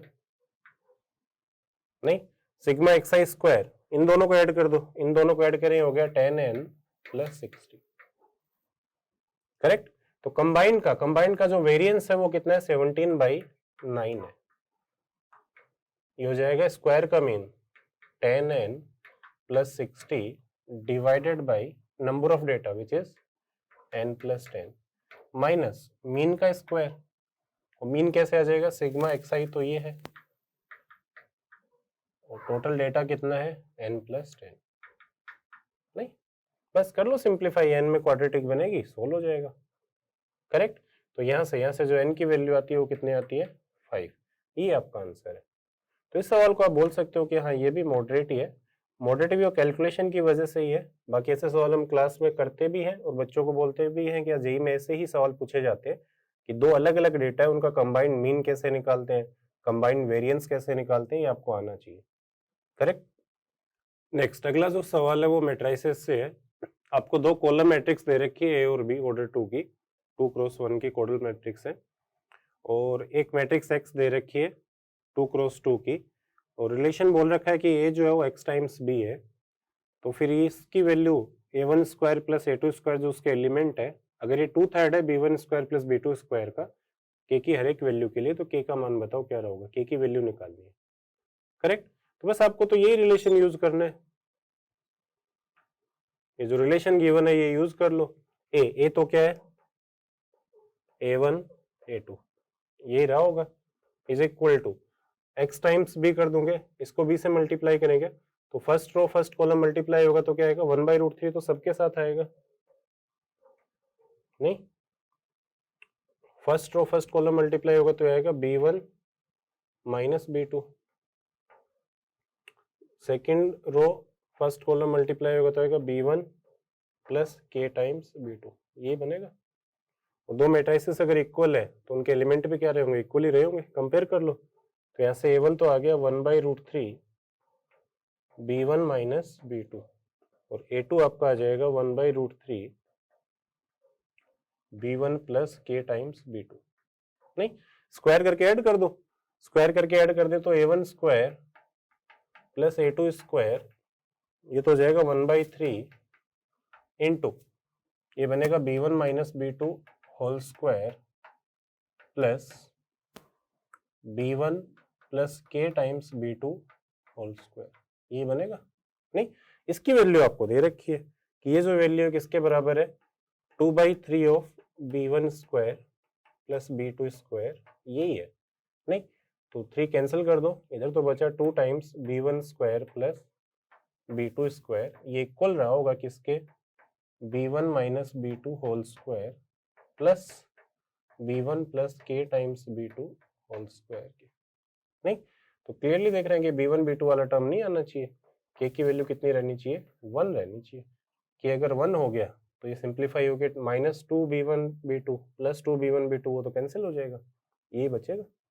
नहीं तो इस सवाल को आप बोल सकते हो कि ये सवाल लीजिए था, और 5 सवालों में इसको तो चूज करना ही चाहिए था। नेक्स्ट अगला जो सवाल है वो कंटिन्यूटी का ही है, कंपोजिट फंक्शन की कंटिन्यूटी की बात कर रहा है। आपको दो फंक्शन दे रखे हैं और बोल रखा है कि जी ऑफ एफ एक्स जो हमेशा कैसा है, कंटिन्यूस है, तो ए प्लस बी बताओ क्या रहे होंगे। नहीं तो पहले तो जी ऑफ एफ एक्स ही निकाल लो।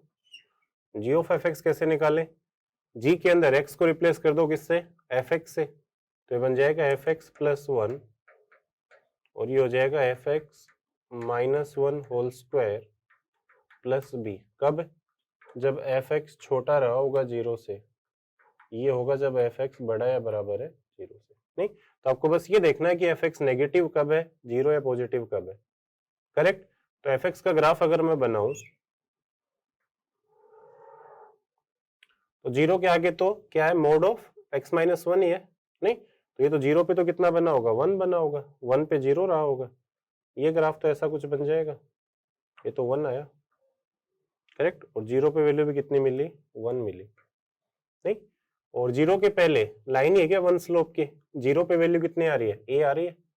करेक्ट, अब ए और बी के बारे में इतना ही दे रखा है कि ए और बी नॉन नेगेटिव है, ग्रेटर देन इक्वल टू 0 है। ठीक है, तो ए अगर 1 से बड़ा हुआ तो यहां से शुरू हो जाएगा, 1 हुआ तो यहां से शुरू हो जाएगा, और 1 से कम हुआ तो यहां से शुरू हो जाएगा। बट ग्राफ जो भी बना होगा बनेगा तो ऐसा ही, लाइन तो ऐसी आई होगी, या तो ऐसा रहा होगा, ऐसा रहा होगा, है ना, स्टार्ट कहीं से भी उससे फर्क नहीं पड़ रहा है। करेक्ट, ठीक है। अब देखो, बट -1 माइनस ए अगर रख दूं तब क्या बनेगा, 0, तो ये वाला पॉइंट तो क्या रहा होगा आपका, -a,0 ही रहा होगा। नहीं बस हमें तो यही चाहिए कि वो नेगेटिव कब हो रहा है एफ एक्स, तो नेगेटिव तो -a से पहले ही हो रहा है, -a के आगे तो क्या है, पॉजिटिव ही है, ये पार्ट तो पॉजिटिव ही है, इधर भी पूरा क्या है, पॉजिटिव ही है। नहीं तो इसकी डेफिनेशन तो क्या है, x प्लस 1 ही है क्या, x प्लस ए है क्या ये लाइन तो, और ये वाली डेफिनेशन क्या है, मोड ऑफ x माइनस 1। नहीं तो इसी को आगे सिंप्लीफाई करके लिख दिया, इधर लिख रहा हूं मैं, यहीं पे लिख दो, या तो एफ एक्स प्लस 1 रहा होगा जब नेगेटिव है, और नेगेटिव कब आएगा, -∞ से -a तक, तो x जब -a से छोटा है तब एफ एक्स क्या रहा होगा, नेगेटिव रहा होगा, और उस केस में वैल्यू क्या रही होगी, x प्लस ए रही होगी, उसमें 1 ऐड कर दूं क्या, तो ये हो जाएगा x प्लस ए प्लस 1। नहीं एफ एक्स पॉजिटिव का है दो जगह है, एक तो -a से लेके 0 तक तो अलग डेफिनेशन है, -a से 0 में तो क्या x प्लस ए है, तो यहाँ पे आ जाएगा x plus A -1 whole square plus B. Correct, और 0 या 0 के आगे अलग डेफिनेशन है, जीरो जीरो के आगे तो क्या लिखा हुआ है, mod of x minus one ही है क्या, तो इसकी जगह रख दो mod of x minus one का होल स्क्वायर प्लस बी, ये आ जाएगा आपका क्या, g of F x. Correct. बस कंटिन्यूटी की बात करनी है, ये तो हमेशा कंटिन्यूस है, ये भी कंटिन्यूस है, ये भी कंटिन्यूस है, तो आपके जो चेक पॉइंट बचे वो क्या बचा, माइनस ए और जीरो ही तो बचा। करेक्ट। तो माइनस ए और जीरो पे चेक कर लो, तो माइनस ए पे अगर मैं चेक करूं, माइनस ए के पहले तो यहाँ रखोगे क्या माइनस ए, ये तो क्या बन गया 1, और वहां यहाँ अगर माइनस ए रखूं तो ये भी कैंसिल हो गया, नहीं ये तो 1 ही बचा, 1 प्लस बी, तो यहाँ से बी की वैल्यू कितनी मिल गई, 0। करेक्ट। सेम अगर जीरो पे चेक करूं तो जीरो के पहले यहाँ जीरो रखूं तो ये बन गया a minus one whole square plus B is equal to, यहाँ जीरो रख दूं तो ये जीरो हो गया क्या, बी बचा क्या, तो बी तो ऑलरेडी जीरो है, नहीं होता तो भी इस पे फर्क नहीं पड़ रहा, ए की वैल्यू 1 आती हुई दिख गई क्या, तो आपसे बस ए प्लस बी ही पूछा है, ए प्लस बी की वैल्यू भी क्या आई होगी, 1 ही आई होगी, ये आपका आंसर। नहीं तो इस सवाल को भी आप बोल सकते हो मॉडरेट ही है, आपको खाली वो चेक पॉइंट फाइंड आउट करने कि कहाँ पे चेक करना है F of G X. Correct. Next number 7 जो बाइनोमियल थ्योरम का सवाल है, आपको एक एक्सपेंशन दिया हुआ है सिग्मा की फॉर्म में, अगर मैं इसको थोड़ा सिंप्लीफाई करके लिखूं तो अंदर मल्टीप्लाई कर दो, ये बनेगा sigma K varies from 0 to n minus 1 to the power k N C K 1/2 की पावर k, एक तो ये बनेगा, नहीं प्लस एक को देख लो, बाकी अपने आप दिख जाएगा, बाकी सारे तो क्या रहेंगे, सिमिलरली रहेंगे। ये क्या बन गया, ये चेक कर लो बस। नहीं ये तो क्या लिखा हुआ है, एनसीआर एक्स की पावर आर ही है, -1 की पावर आर भी साथ में, तो 1 माइनस एक्स की पावर एन तो रहा होगा, नहीं तो फर्स्ट वाला बन जाएगा 1 माइनस 1/2 की पावर एन।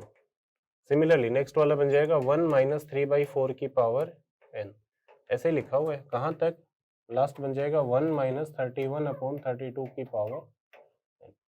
ये कितना बन गया, ये बन गया 1/2 की पावर एन, नहीं ये हो गया 1/4, उसको लिख सकते हो 2 की पावर 2n, लास्ट वाला 1/32, तो 1/32 को लिख सकते हो 1/2 की पावर 5n।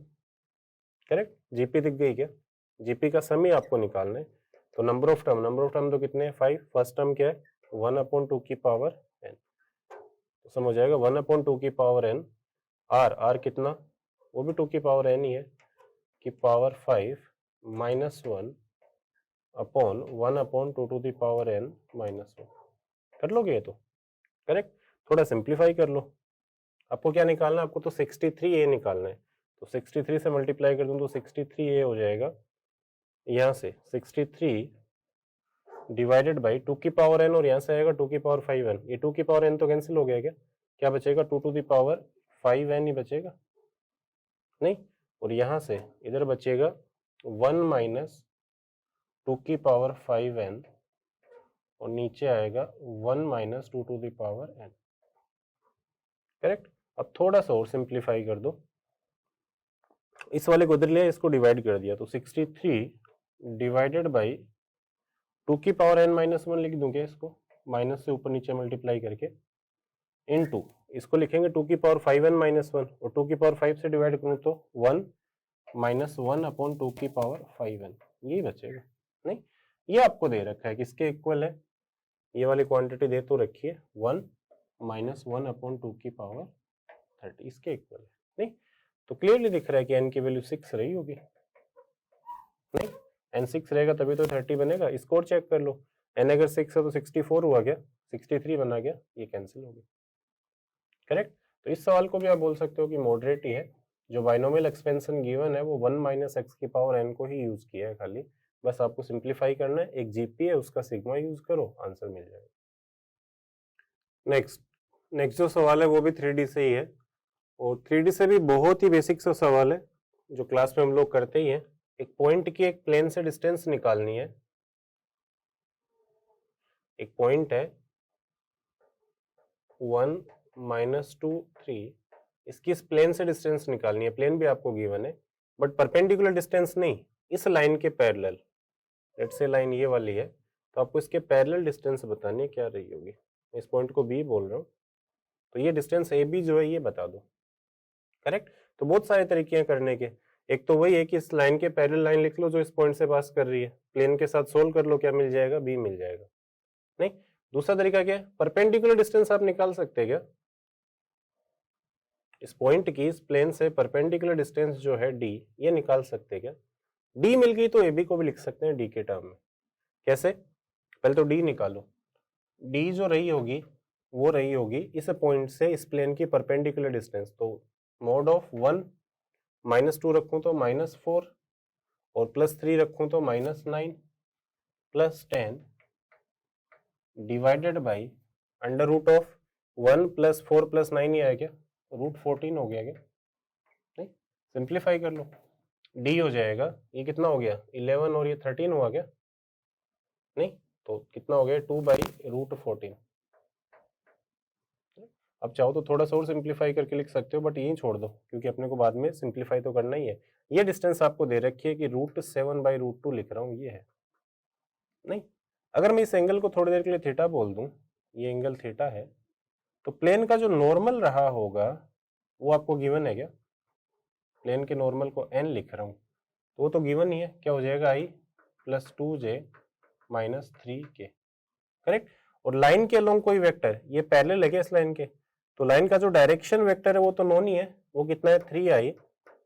अब यहां से देखो माइनस कॉमन ले लूं क्या, तो -mj, नहीं और ये हो जाएगा +k, यही तो रहा होगा, करेक्ट। ये एंगल अगर थीटा है तो ये एंगल कितना बचा, 90 - थीटा ही बचा क्या एन और पी के बीच का, तो cos ऑफ 90 - थीटा यहां से आपको मिल जाएगा -थीटा, वो क्या हो जाएगा, दोनों का डॉट प्रोडक्ट ले लूं तो 3 -m तो -2m और -3 डिवाइडेड बाई मोड, इसका मोड तो कितना आ गया √14 ही है क्या, इनटू इसका मोड आ जाएगा 9 + 1 √m² + 10n, m² + 10, ये रहा होगा, करेक्ट। साइन थीटा ही बन गया क्या, ये वैल्यू है किसकी, साइन थीटा की, ठीक है। मोड ले लो, मोड है अभी ध्यान रखना, तो साइन थीटा, यहाँ से साइन थीटा आपका क्या आया होगा, साइन थीटा आया होगा, ये तो कैंसिल हो गया, 2m अपॉन √14 इंटू √m² + ये आया वो का मोड, नहीं। अच्छा, अब इन दोनों डिस्टेंस में क्या रिलेशन है, ये परपेंडिकुलर, तो ये कौन सा रहा होगा थीटा, तो ये परपेंडिकुलर है, ये क्या है हाइपोटेनस है, तो डी जो रही होगी आपकी, डी को लिख सकते हो क्या, डी आपकी रही होगी √7/√2 साइन थीटा करके लिख दूं क्या, नहीं वैल्यू रख दो, सबकी पता ही है, डी कितना, डी है 2/√14 इंटू नहीं is equal to √7/√2 into sine theta आपने निकाल लिया, 2 mod m लिख रहा हूं मैं इसको, डिवाइडेड बाई, ये तो पॉजिटिव है, √14 इंटू √m² + 10, √14 तो कैंसिल हो गया, नहीं यहाँ से 2 भी कैंसिल हो गया, कर लोगे सिंप्लीफाई, स्क्वायर कर दो, स्क्वायर कर दें तो इधर तो आ जाएगा 2/7, इधर निकाल लो, स्क्वायर करके इधर मल्टीप्लाई कर दिया, इधर मल्टीप्लाई कर दिया तो आ गया 2/7, इधर होगा m² अपॉन m² + 10, नहीं तो 2m² + 20 ये किसके इक्वल रहा होगा, ये रहा होगा 7m², नहीं तो 5m² की वैल्यू कितनी आ गई 20, तो m² की वैल्यू कितनी आ गई 4, m की वैल्यू रही होगी +-2, आपसे mod m पूछा है तो mod m कितना रहा होगा 2, ये आपका आंसर, ठीक है।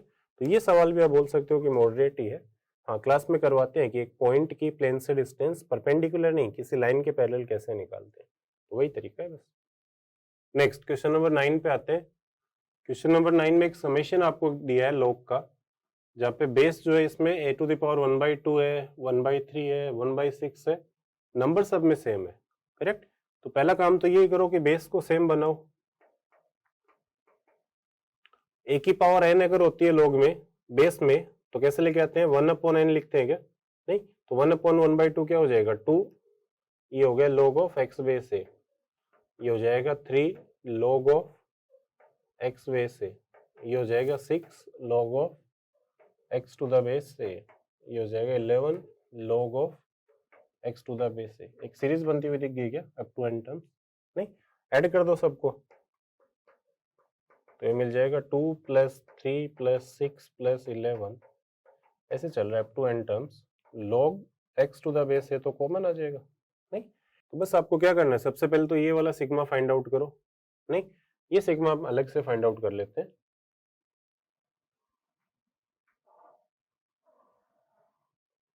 सिग्मा को मैं थोड़ी देर के लिए एस बोल देता हूँ।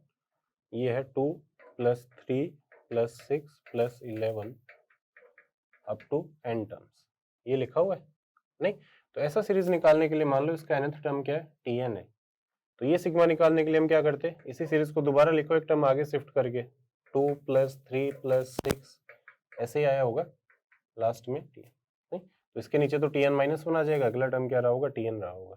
ठीक है, सब्ट्रैक्ट करते हैं तो 0, 2 प्लस ये बचेगा 1 + 3 + 5, इसके नीचे तो tn-1 है क्या, तो यहाँ तक, यहाँ से यहाँ तक वाला टर्म तो क्या हो जाएगा, क्लब हो जाएगा।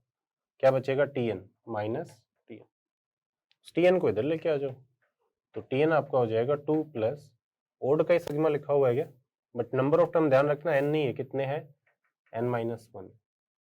तो फर्स्ट n ओड नंबर का जो सम होता है वो n² होता है, तो n-1 ओड नंबर का सम हो जाएगा n-1 का होल स्क्वायर। करेक्ट, ये तो इस सीरीज का क्या है, जनरल टर्म आया।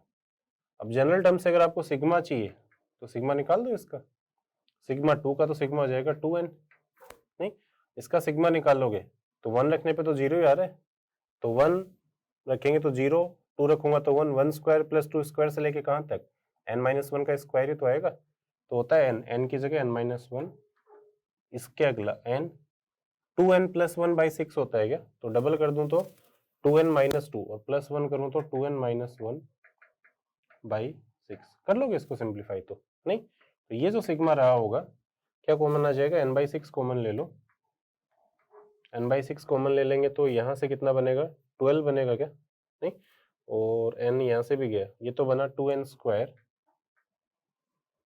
n का कोफिशिएंट यहाँ से आएगा -3n, यहाँ से तो आएगा नहीं, -3n, कांस्टेंट टर्म आएगा खाली, यहाँ से कितना 1 और यहाँ से 12 था क्या, 12 + 1 कितना हो गया 13, इस टाइप का बन गया। करेक्ट, तो ये यहाँ पे रख दो आप। SNX जो आया होगा वो किस टाइप का आया होगा, n/6 × ये हो जाएगा 2n² - 3n + 13 log of x to the base. नहीं, ये तो इसका सिंप्लीफिकेशन हो गया SNX का। अब दो कंडीशन दे रखी है, दोनों यूज करो। नहीं, तो सवाल अभी भी खत्म नहीं हुआ। एक बार तो n की जगह क्या रखो, 24, n की जगह 24 रखो तो बन जाएगा 4 × इसमें 24 रखोगे तो यही फैक्टर बनेगा 1093 log of x to the base a, और ये कितना दे रखा है 1093, ये तो कैंसिल हो जाएगा, तो यहाँ से आपको वैल्यू मिल जाएगी log of x to the base a की, वो कितने आ जाएगी, ये तो कैंसिल कर दो, 1/4 आ गई क्या। नहीं, दूसरा रिजल्ट S12 2x दे रखा है, तो 12 रखूंगा तो ये बन जाएगा 2 बनेगा क्या, इनटू, फिर से 12 रखने से ये वाला फैक्टर बनता है 265। नहीं, तो ये फैक्टर उसने अच्छे वाले दिए हुए, ये कैंसिल हो जाएंगे, कैलकुलेशन में उतना टाइम लगेगा नहीं आपको। ठीक है, तो यहाँ 2x रखोगे क्या, 2x रखेंगे तो log of 2x to the base a आएगा क्या, अलग अलग कर दो, log of 2 to the base a plus log of x to the base a, उसकी वैल्यू आपने निकाल ली, कितनी है 1/4, किसके इक्वल आ रहा है, ये दे रखा है 265। नहीं, तो ये वाला फैक्टर तो यहाँ भी कैंसिल हो जाएगा, वैल्यू निकाल लो, इधर गया तो 1/2, 1/2 माइनस 1/4, 1/4 ही बचा क्या, तो log of 2 to the base a, ये आ गया 1/4, तो यहाँ से 2 रहा होगा किसके इक्वल, इधर लेके आ जाओ a टू द पावर 1/4 के, तो a की वैल्यू कितनी आ जाएगी 16, ये आपका आंसर है। नहीं, तो अगेन बहुत सारे इसमें मिक्स कर दिए कॉन्सेप्ट, log का कॉन्सेप्ट भी यूज कर लिया, सीक्वेंस भी थोड़ा सा यूज कर लिया कि ऐसी सीरीज का सिग्मा कैसे निकाले, और लास्ट में थोड़ी सी कैलकुलेशन भी है। तो इस सवाल को भी हम लोग मॉडरेट कैटेगरी में ही रख रहे हैं, डिफिकल्ट तो ये भी नहीं है, बस सिंपल सिंपल सा आपको पता होना चाहिए, सीक्वेंस एक है उसका सिग्मा कैसे निकालते हैं। नहीं, तो इस टाइप के सवाल तो हम क्लास में करते हैं। नेक्स्ट 10th जो सवाल है वो वेक्टर से है, और सिंपल सा ही सवाल है, आपको दो वेक्टर ए और बी गिवन है, सी के बारे में बोल रखे हैं, सी और ए और बी दोनों के परपेंडिकुलर है, तो सबसे पहले तो सी को लिख सकते हैं लैम्डा टाइम्स ए क्रॉस बी, नहीं, लेमडा निकालने के लिए दे रखा है कि हाँ सी का डॉट करो इस वेक्टर से तो कितना मिल रहा है 8, लेमडा आ जाएगा यहाँ से, करेक्ट। तो सबसे पहले तो ए क्रॉस बी निकाल लेते हैं। ए क्रॉस बी आपका हो जाएगा आई जे के, ए के कंपोनेंट है 1 1 -1, बी के कंपोनेंट है 1 2 1, ये है क्या, कर लो सिंप्लीफाई। आई के साथ में आएगा 1 + 2 3i हो गया क्या, जे के साथ में आएगा 1 + 1 2 तो -2j, के के साथ में आ जाएगा 2 - 1 तो प्लस के, ये तो आ गया ए क्रॉस बी।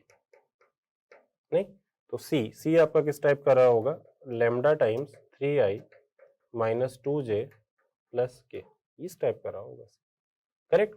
कर दो डॉट किसके साथ, इस वाले वेक्टर के साथ, तो इसके साथ डॉट करूं तो लेमडा तो कॉमन आ जाएगा, 1 × 3 कितना हो गया 3, -2 × 1 -2, 1 × 3 3, इसकी वैल्यू कितनी आ रही है 8, तो ये तो 4 बन गया क्या, लेमडा की वैल्यू 2 आती हुई दिख गई क्या, नहीं। तो सी जो आपका रहा होगा 2 times of A cross B, correct. और आपसे क्या पूछा है, आपसे C dot A cross B पूछा है क्या, तो C dot A cross B, C की जगह रख दो 2 times of A cross B, तो A cross B dot A cross B क्या हो गया, mod of A cross B का होल स्क्वायर, नहीं। तो 2 times of A cross B का मोड, ए क्रॉस बी तो निकाला हुआ है ना, ए क्रॉस बी का मोड आएगा √9 + 4 + 1 14 आया क्या, तो √14 है, स्क्वायर करेंगे तो कितना मिल जाएगा 14, नहीं। तो इसकी वैल्यू आ गई 28।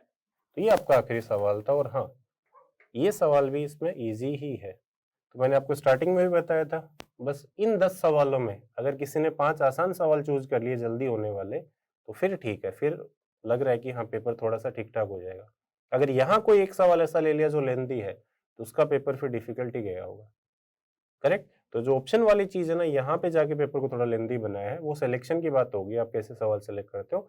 बाकी ओवरऑल देखें तो पेपर जैसा पहले आ रहा था फरवरी वाले अटेम्प्ट में, मार्च में भी बिल्कुल ऐसे ही पेपर आए हैं, और आगे जो 2 अटेम्प्ट बचे हुए भी हैं अप्रैल और मई, तो वहां भी हम लोग ऐसी कोई उम्मीद नहीं कर रहे कि अलग पैटर्न का पेपर आ जाएगा, मोर और लेस ये पैटर्न फॉलो होगा। तो जब भी आप अगले अप्रैल में या मई में एग्जाम देने जाओ, एटलीस्ट पहले वाले पेपर देख के जरूर जाओ कि यहाँ किस टाइप के सवाल आए, करेक्ट।